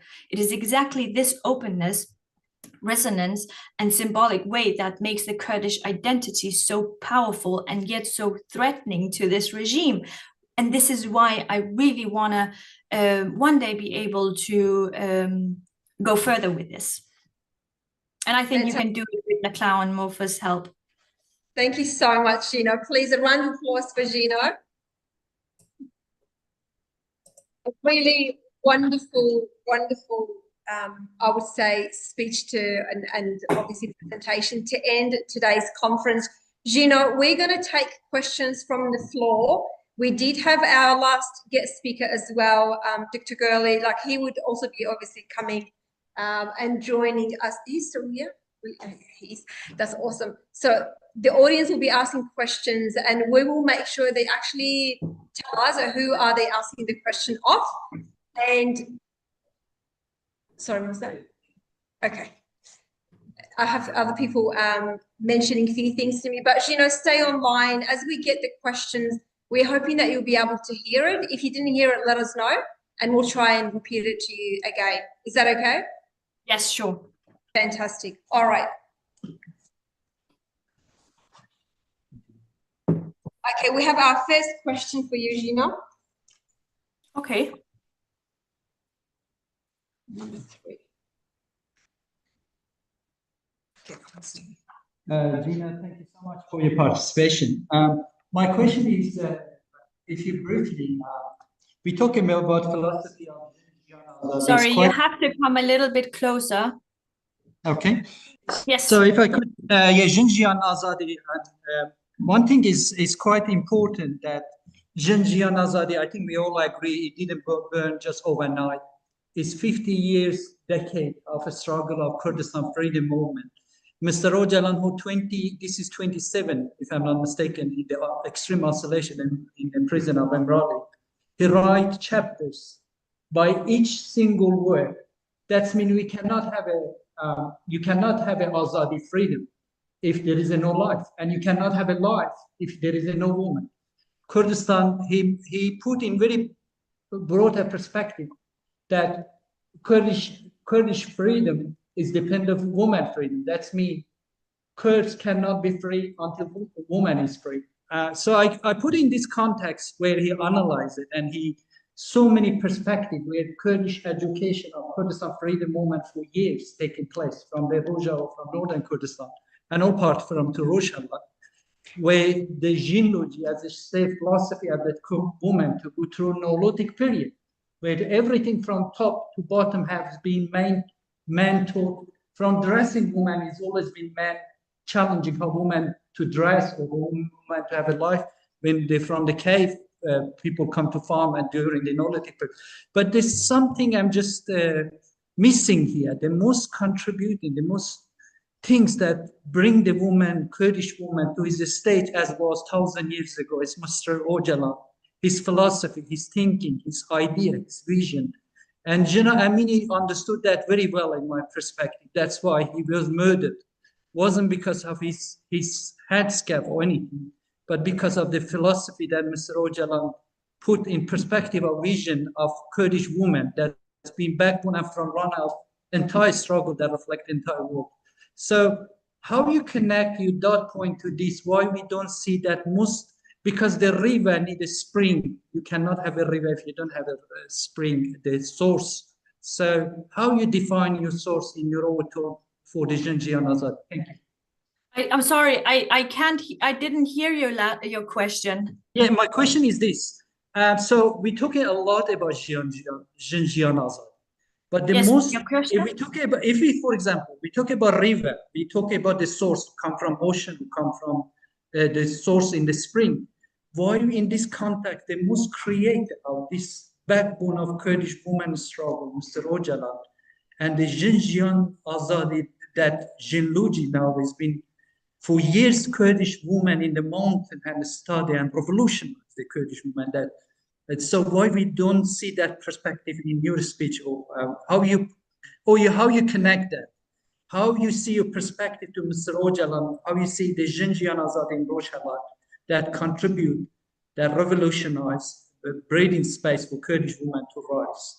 That thanks to Mr. Öcalan's vision and his philosophy. So what is your thought in, just to summarize, what is your thought on Mr. Öcalan's vision? Thank you. Well, first and foremost, in genealogy, Mr. Öcalan actually sees in the future, if I may say so, because of all these women that are oppressed, even in the West, he sees that the next revolution will be by the woman. So, and he was right. We see women oppressed across the world, even oppressed on different layers, obviously. Jinjian Azadi is something that I have been raised with. Regardless, I am from Rojava and he is from Bakur. We are Kurds. The reason that I didn't mention it, I actually explain it in the chapter where I have to explain Xinjiang Azadi and where it comes from. But because I didn't think that was necessary, it was a Kurdish conference, so I didn't find that. But what I do believe, what I think of Xinjiang Azadi, I think that exactly as I said, that Xinjiang Azadi is Kurdish struggle, it's Kurdish identity, and it's also our culture. But it has been, it has no borders, and I think Öcalan also. That was exactly his view. His point, his goal was not that Xinjiang Azadi should stay in the borders of Kurdistan, but it should actually expand, and women should liberate themselves from the chains of structures and system that we live under. And I think that is a really good point. I hope it answered your question. Thank you very much, Gino. That was really good. Do we have any other questions for Gino or for?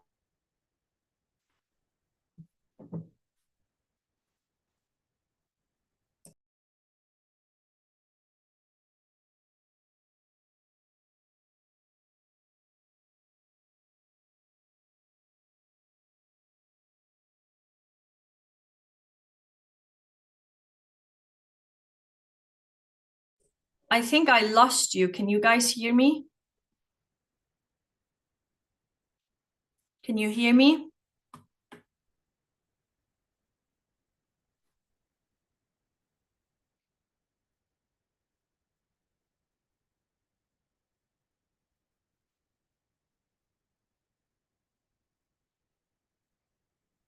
Hello? Can you hear me?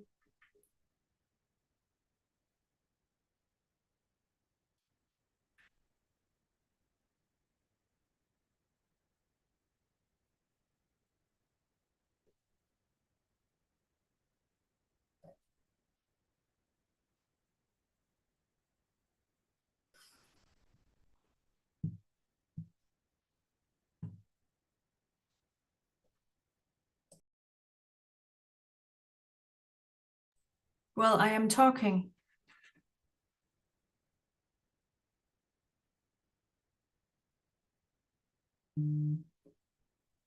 Oh. You say that the Western countries go on with the international community on track of this media. And then, you speak of succeeding, right? Political to encourage this person. The European, yes, they have said, United States have said it, but it's not enough, I think, to keep this on track. When we see in Russia, there is some developments happening with the Tom Brock is coming and saying, still talking about one Eastern, one style, one language, and so how do we keep this on track? That's a good question. And that kind of relates to some of the questions about Western powers and their observation of events and what happened to Kurdish people and the Armenian genocide there.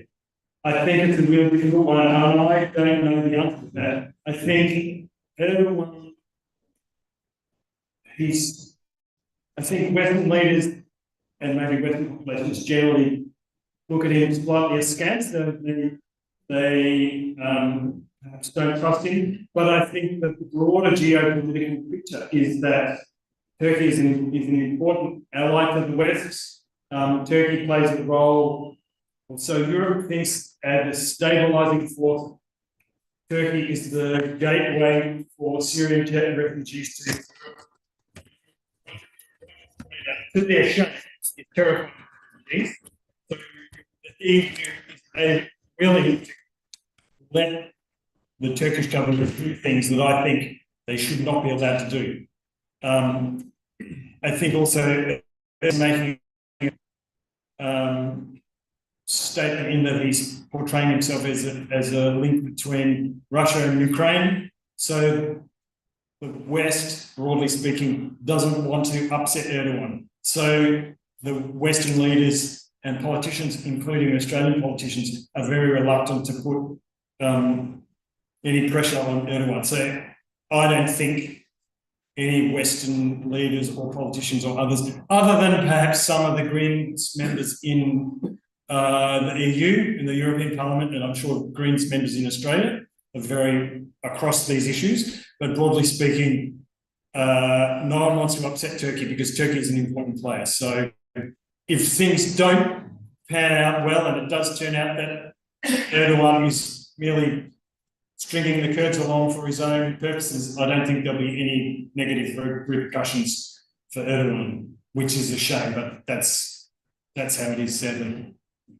Thank you. Thank you very much. Can you stand like relationship with some complicated. Just 2 days ago, there has been an agreement for Turkey to buy Eurofighters. To buy Eurofighters. Oh, yeah. Jet planes. And also, about a few weeks ago, and Turkish defense company bought the defense branch of Tata. Tata is a big automobile industry in Italy. So there is a lot of interconnected with them, but at the same time, Turkey has been trying for a long time now, to inject a lot of soft power, not only to the West, but also to the East, as far as Southeast Asia. And I know I'm doing. I have seen that with my eyes. And I think that the perception is that, okay, we can sort of see a steady Turkey, that's a vibrant Turkey, but we don't necessarily want to see a global Turkey. So we don't want the case we run at 30 to 50. And I think this is the point where some of the institutions trying to maintain balance, keeping everyone at bay and Turkey at bay of not going overboard without really collapsing that. So in relation to the point that you made about what is the intention of Erdogan in this peace process, recall why the previous peace process collapsed and when. It started in 2012 when the Syrian war was about to begin, and it dropped in 2015 when Roosevelt was staying on. So I think that it's not mutually exclusive, the domestic factor that everyone wants to capture the constituency of the Kurds. Yeah, fair enough, it makes sense. But I think that there is a strong geopolitical dimension to what they're trying now to do with the peace process. Otherwise, you would have why now? How come they decided to proceed now with that? Yeah. Yes. And now the election. I don't disagree with anything that you've said, but I don't know that that is counter to what I said earlier. Again, you know, the military agreements or the selling of military software, no one in Europe wants to jeopardize that either. So they're not going to take any measures or criticize Erdogan because we know he's got a thin skin. Like, you know, I could post something. If I was Turkish and I posted something on Twitter that was negative to Erdogan, I'd be thrown in prison or I'd be prosecuted anyway. So, and he's no more thick-skinned when he's dealing with international leaders, whoever it might be. So I think, again, that even if there is growing military cooperation between Western states and Turkey, I don't think it gives Western leaders any leverage over Erdogan. It just complicates things. They're again going to be, you know, I don't want to jeopardize, we're going to send you $1 billion worth of, you know, fighters or whatever it is. I don't want to jeopardize that. So if he's actually, you know, being disingenuous with the Kurds, then sadly, we're going to, you know, there is sympathy for there is a great deal of sympathy for the Kurdish cause in Europe. And I would actually say, rejoinder to some of the comments made earlier, if you come to Monash and you come in my Middle East politics unit or Middle East history unit, you will hear about the Kurds. You will hear about the Armenian genocide. And maybe it wasn't the case, you know, previously. But also, people come up to me after my classes and say, we want to know about the Kurds, because there is a broad understanding among some segments of the population here in Australia and Europe, an understanding of the Kurdish plight, the struggle that's been ongoing for so long. Sorry, I went off topic there, but that happens. So I'm an academic. Thank you.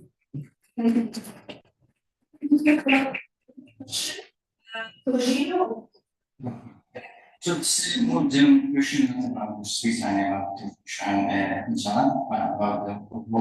the Western countries and its relationship to the Kurdish sides.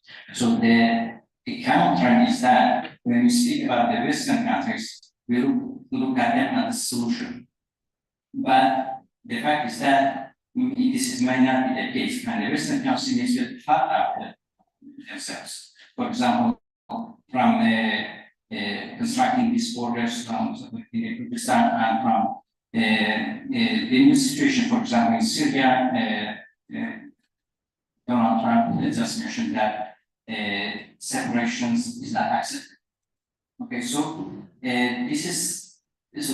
this is not highlighted when we speak about the Kurdish challenges. It's more, so I'm not asking a question, but it's more common.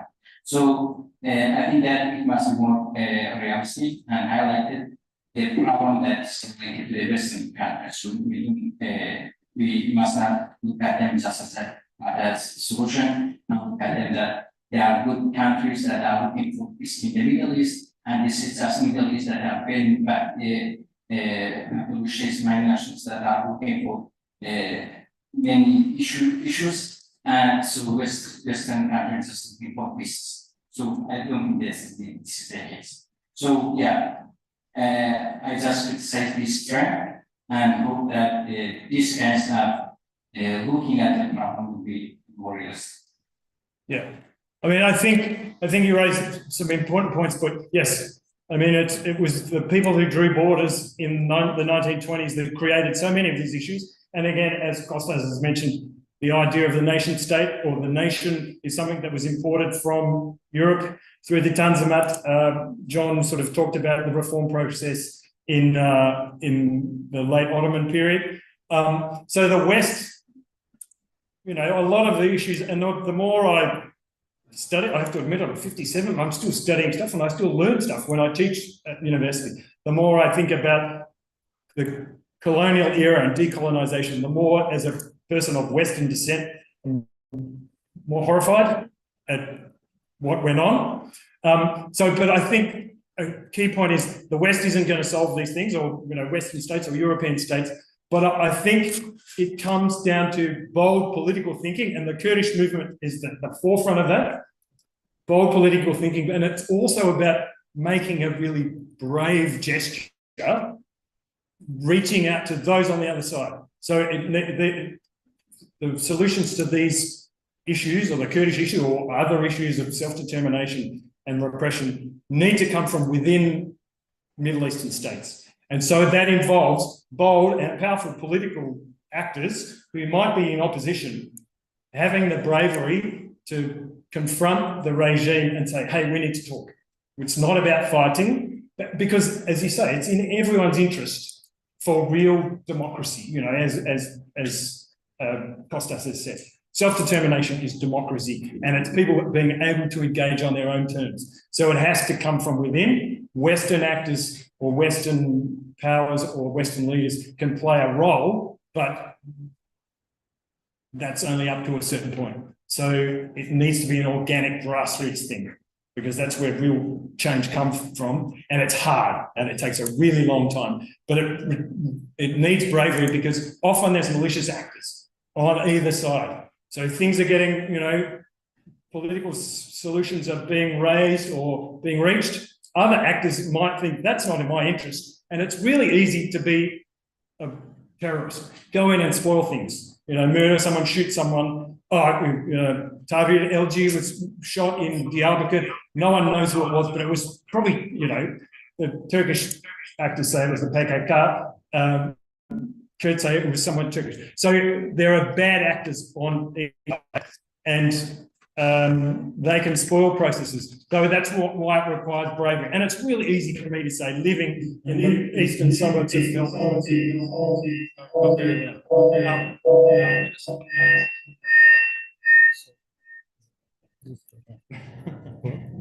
But if it needs,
It's on YouTube. She's. Okay, you know it well. Yeah. Okay, that's great.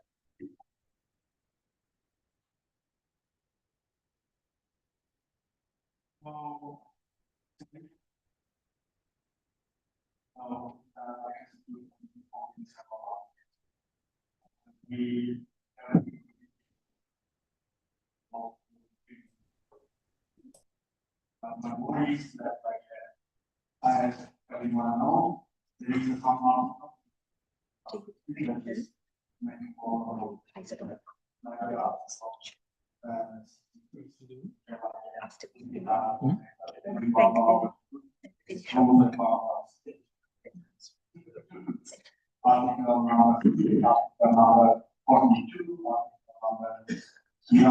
several options said by an institution, not anyone can do like through the democratic process that allow time the Kurdish constitution cannot change those unwilling constitution.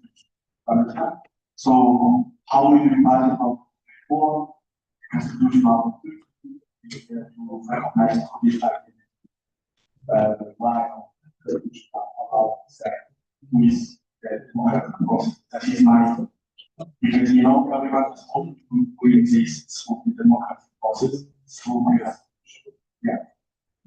But I'm not sure about the possibility within the Turkish police or reform of the constitution of referendum.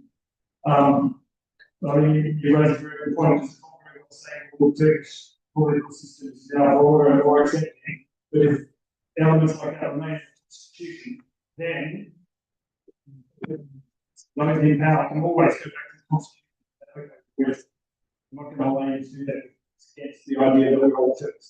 I think, I don't want to defend the Turkish constitution, but they will say that articles, statistics. Yeah, it's not. They might argue that it's a civic definition rather than an ethnic definition. So much like we're all Australian and my Scottish background comes from Greek background, but we're Australian citizens, but we had a separate identity which sits underneath that umbrella. Whether that indeed, I think some Turks would argue that that is the same as, your Turkish group, you're a Turkish citizen, but your ethnicity is somewhere underneath that. But changing that is highly complex and would be a very complicated political process. To get into that. So I don't know what's the issue. Thank you. I think we are going to end the discussion on the floor, but we come back to you on the group. You can ask the question.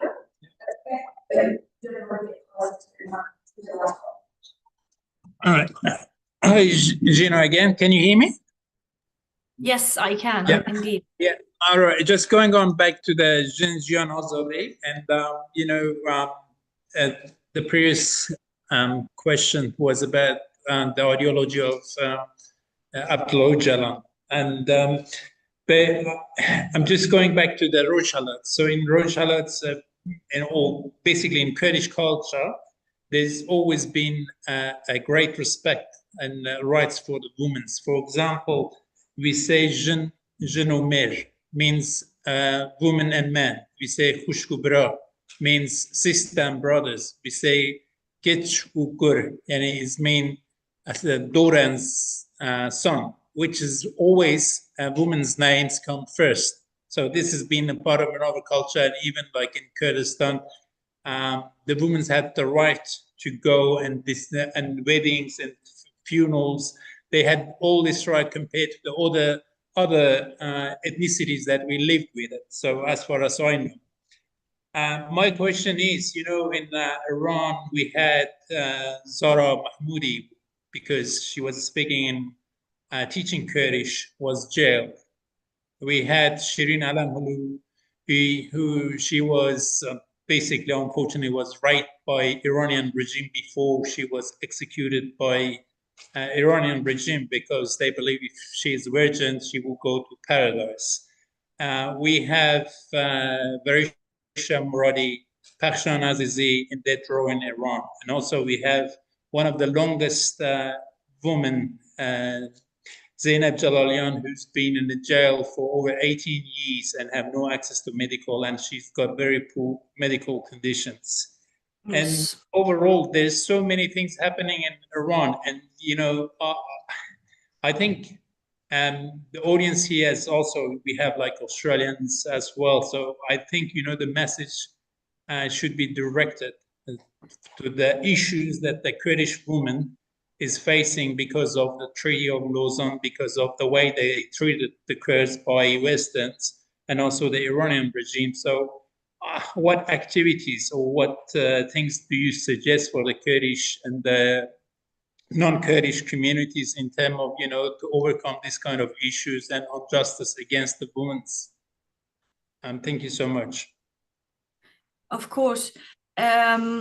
If I understand your question, so you're asking what the Kurds and non-Kurds outside of Rojhelat and Iran can do for women in Kurdistan and Rojhelat.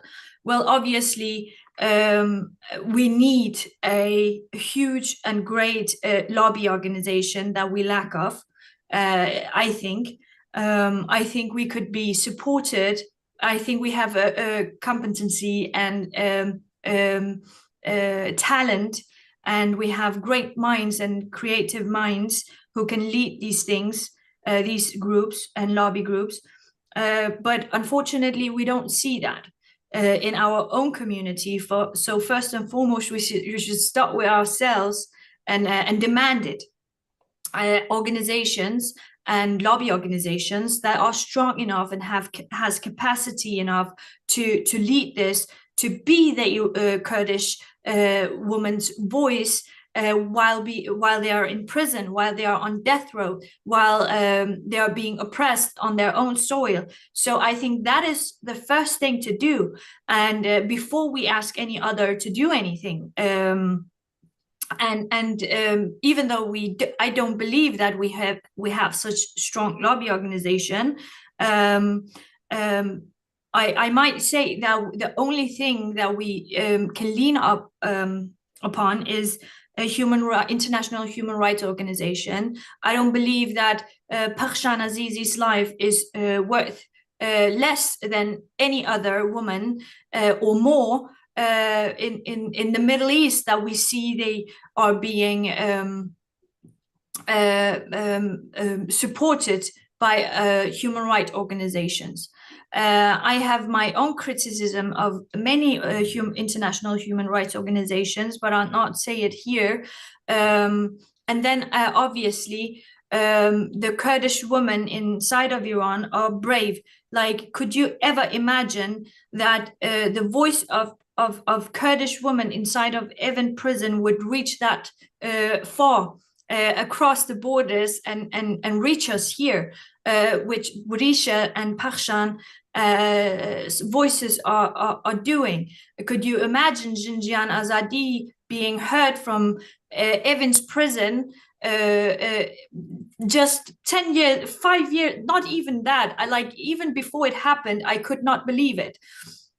That it would ever happen. So I believe that even our women in prison are resisting and doing their thing. So our responsibility, our duty is obviously being their voice. Zainab Jalalian, as you said, I remember when I was a kid, how my mother would take me to a protest, how she would force me to write, how she would make me go and talk to human rights organization, how I forced myself with anxiety go talk to Danish politicians about it when I was a teenager. So I think we need to stop excusing that we are a small minority. We are more than 40 million people, and we have the right to be protected by international law, by international community. How come that my existence as a woman, well, not as a woman, but as a Kurdish woman, I don't have the same right as a Palestinian,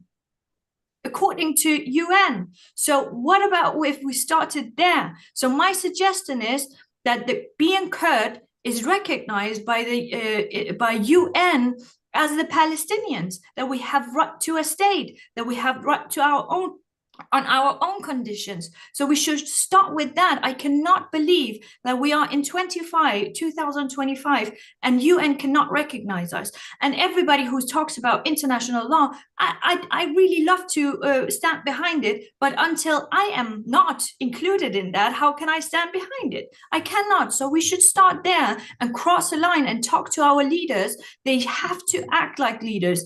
I believe they do in some ways, but some other ways they actually lack too, and we should criticize our leaders. And this one goes to Barzani. He can hear it if he likes it, and if not, I don't care. But I have always said that this lies on Barzani in Bashur. They have to, and they should be the vocal about this. We have to be recognized as stateless people. All right, Gina, I think we're going to leave it there. Thank you so much for your contribution. Really, really appreciate it. We're going to wrap up for the day. I'm mindful, and we are mindful that you're joining us very early in the morning from where you are in Denmark, and we really appreciate your time and the presentation. You're welcome. Thank you so much. Thank you for having me. Have a nice day. Thank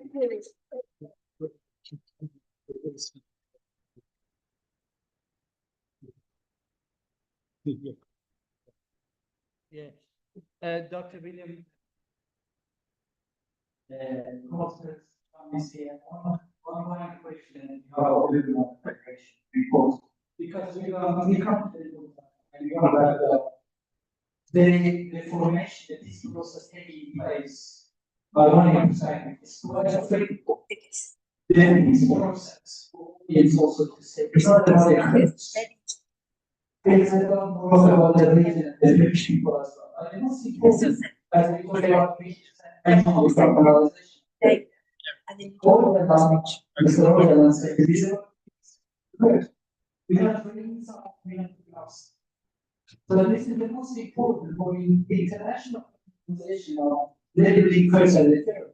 To give a chance to promote that label, and I hope our speakers agree with the point that criminals are very more. Maybe it's a huge sector, internally, externally, but it's all beyond just to be space that allow the international community and encourage people to look at this idea of democratic between worlds. For example, we had it this year, even sometimes we had another campaign for earthquake. We cannot do anything because we live alternatives. We cannot be always under control. We're here strong our bank account, but people, so many things happen. It's always being suspended, always things happen. The point is about this struggle. Would you agree? 50 years of a struggle, all this maybe are thanks to this struggle. That Kurdish people, with 50 years of struggle, give a chance to be ready.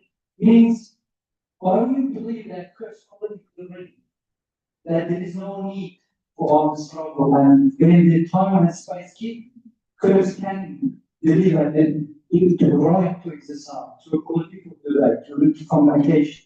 They are very, it's important, this kind of perspective, internal and international. Looking at that perspective, we know William said is very important. He mentioned that we know that very well.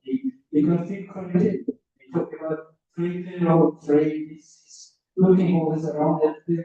Obviously, the most important also, sorry, I'm taking off going very fast. They were attacking the crowd.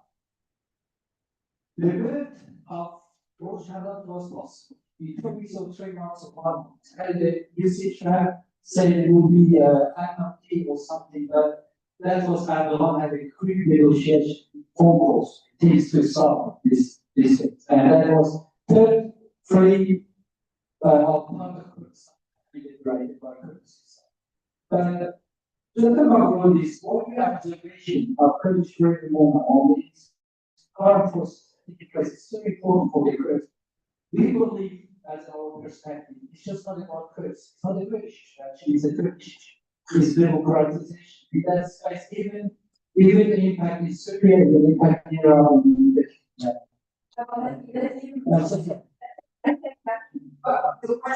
Who wants to go about asking? I don't think that policy actually wants to go.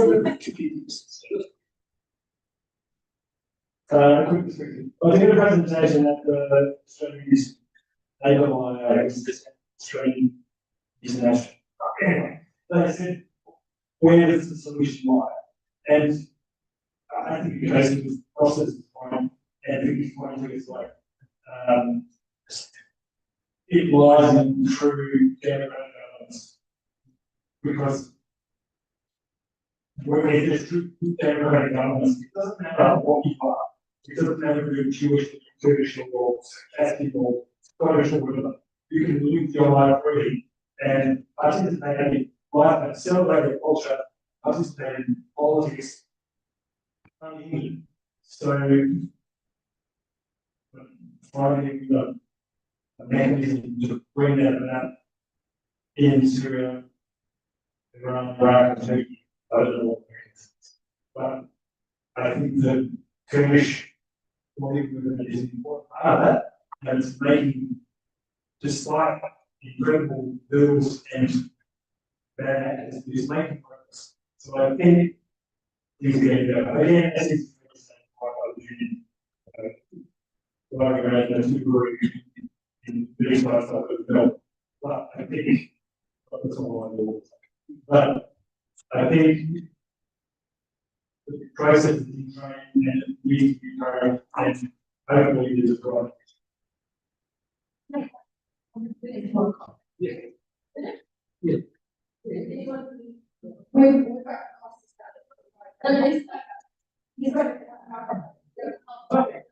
I just want to say that we use as Kurt, we used to say that we have no friends but mountain. But today I feel that we have mountain of friends Thank you so much for especially for all the attendees, especially non-Kurdish people. And that's really lovely. That's only my thank you. Thank you.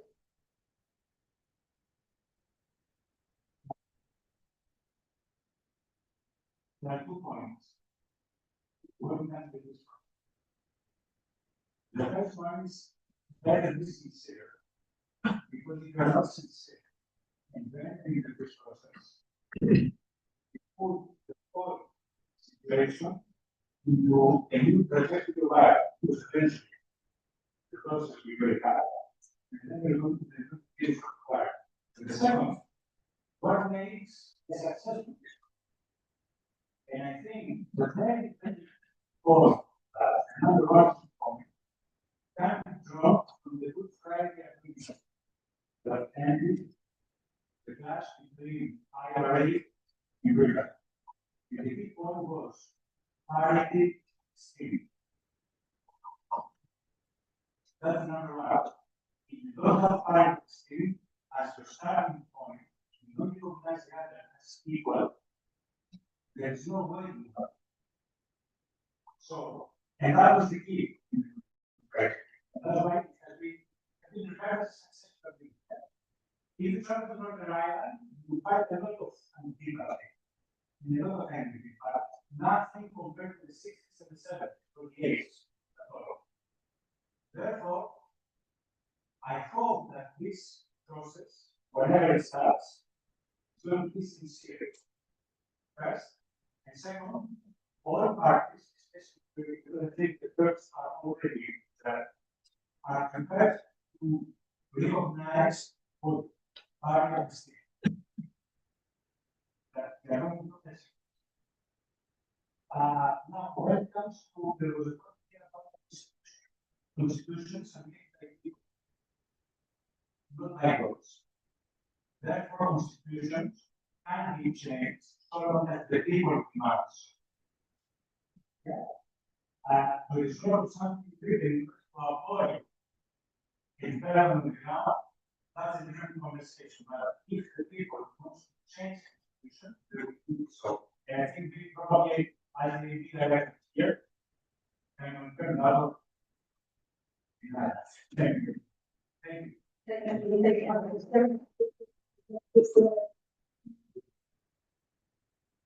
I'm not sure that I have anything useful to add, but taking Carol's provocation is that the politics and the resources of the Kurdish movement are incredibly immense and rich, and it's there. It's the Turkish side states that need to come to the party. The Kurds need allies, strong political allies to use their levers, use every lever possible to, as Scott said, create the right conditions. There are so many failures, but there's wins in understanding the source of defeat, and there's only so much that the Kurds can do. But it is about whatever we can do to pressure our own governments to take standards to us as well.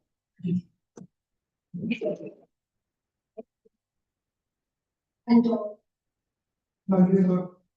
This one. Yeah.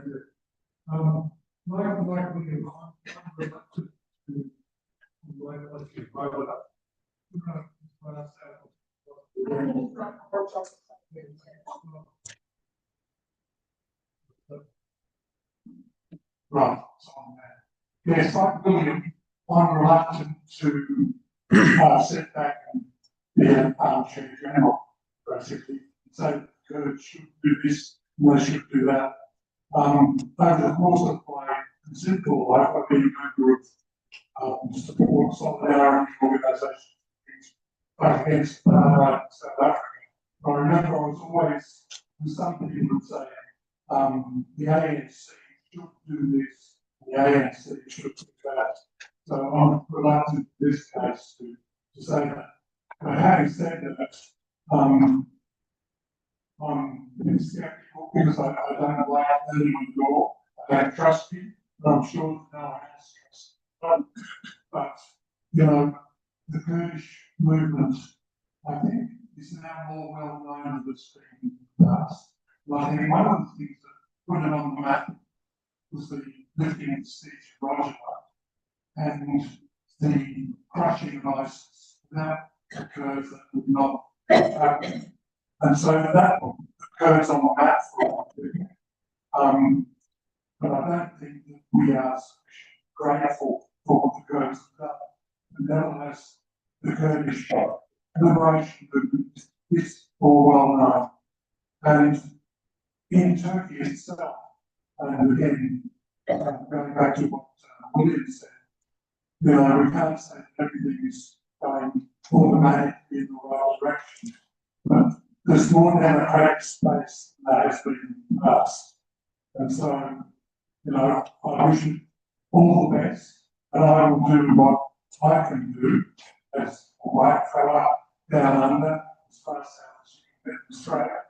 I will do whatever I can.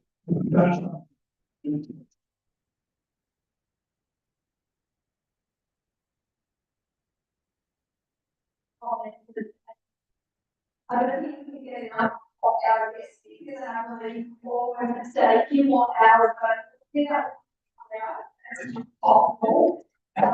Raise up the Congress today with a very final speech. But before I hand it over to Valorous, I'd like to once again acknowledge the auditors, but most importantly acknowledge our speakers today. There's Bushani, John Molly, Nima Koch, Shukriya Brothers, Dr. Gita, Congress Voters, the ties of Southern Work, just to read early and here to our start on.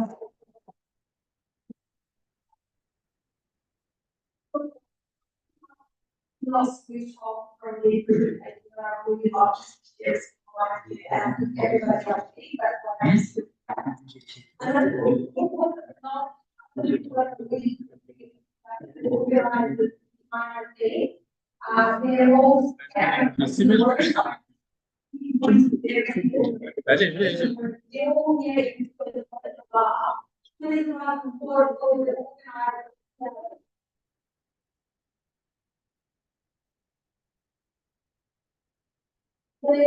By our wonderful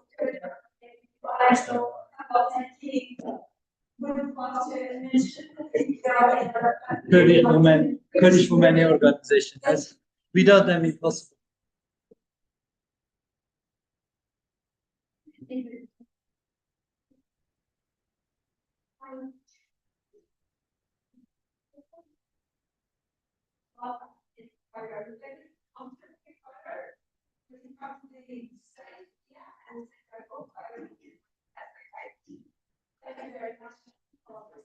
Also, don't forget the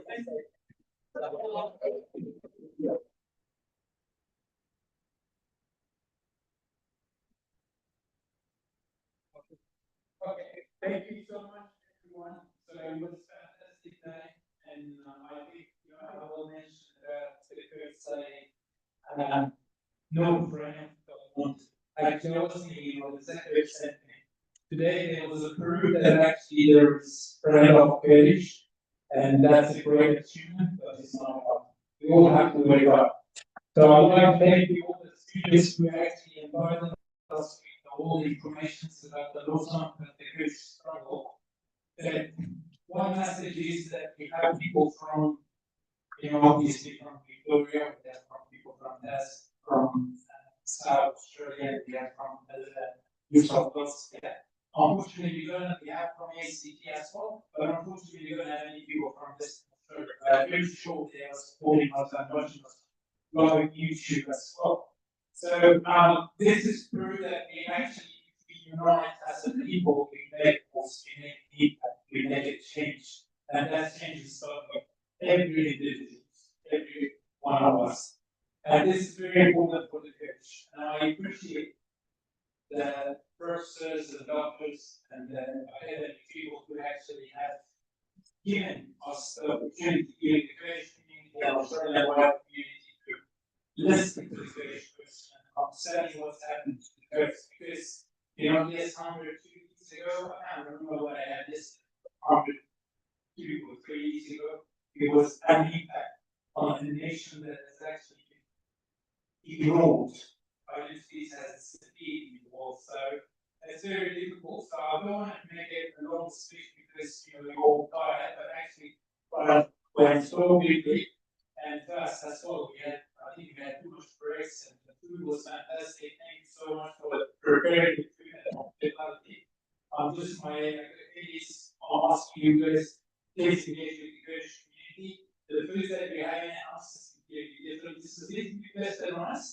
So if you come to the Kurdish families and ask them, you know, most fantastic food. It's great, so thank you again.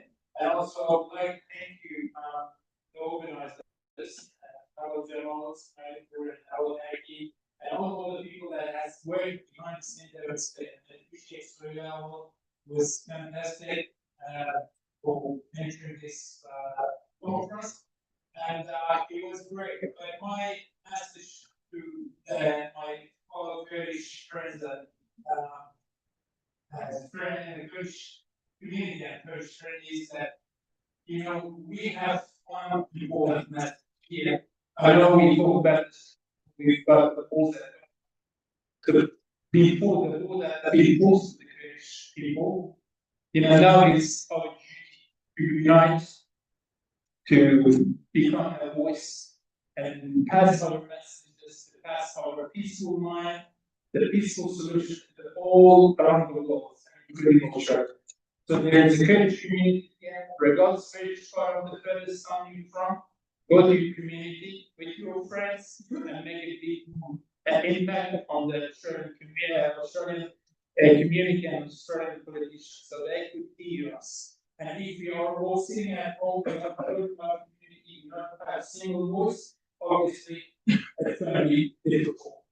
The Kurds have determined this struggle to defend our right, defend the human right, defend the whole people who struggling around the world. So that's thank you so much. I appreciate it. Thank you for your time. Thank you, Sarah. Thank you so much.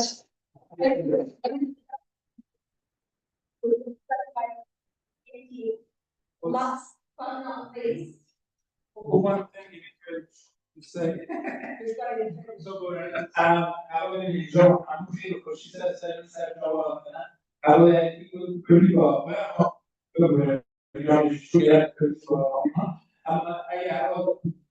زحمة لو جت بروجرام عمره في الميديشن هنشوف يمكن روجا بالفاكتور هنشوف يمكن روجا ثاني لبنان يا أنا مخلي هذا كان سورس كيس جلس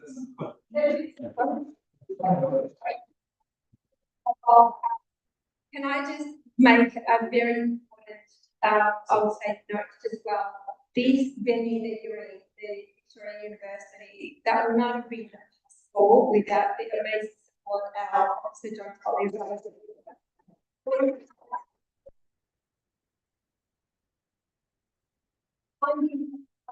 Where you feel safe and feel that we care for and it's purposeful is not easy. And I think having friends like myself, John is an incredible privilege. So thank you so much for supporting us in that journey, but also to the university staff that have been amazingly supportive from IT all the way to security and, you know, the program is fantastic and we support. So we absolutely appreciate all their efforts. And thank you again for being here. Whoever wants to take a photo, please come forward. It's not a photo, it's a group photo. So if you come with the person that is shops, which will be near one of the clients and the tallest one.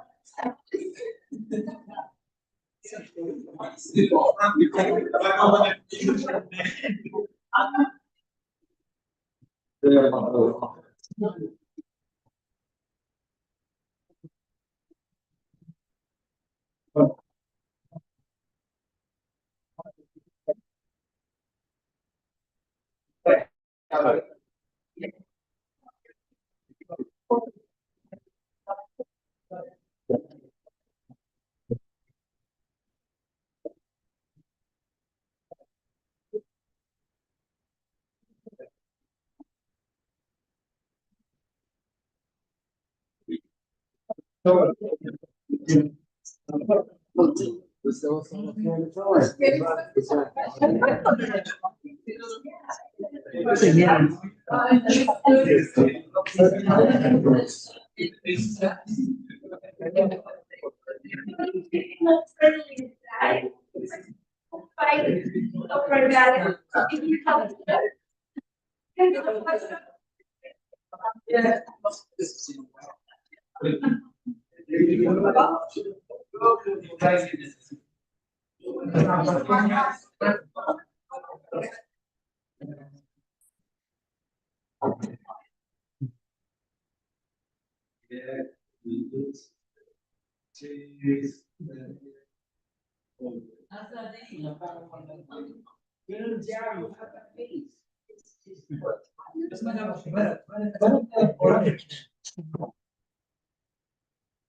can share it.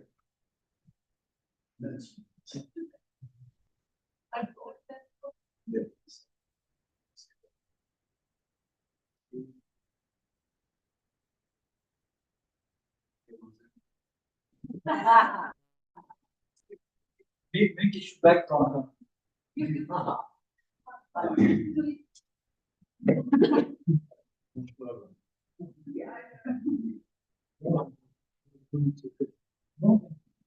Yeah.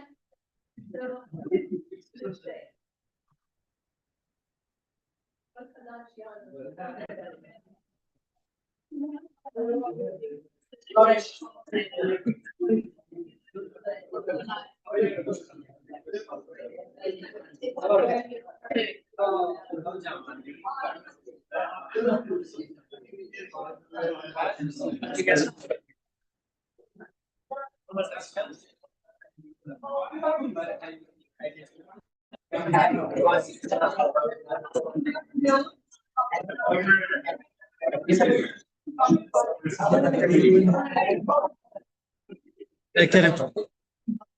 He? Öyle mi? Oo.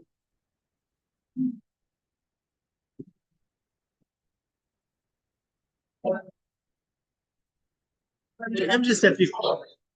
You know, I'm just happy. Turkish one? Yeah, I'm telling you, it's.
That's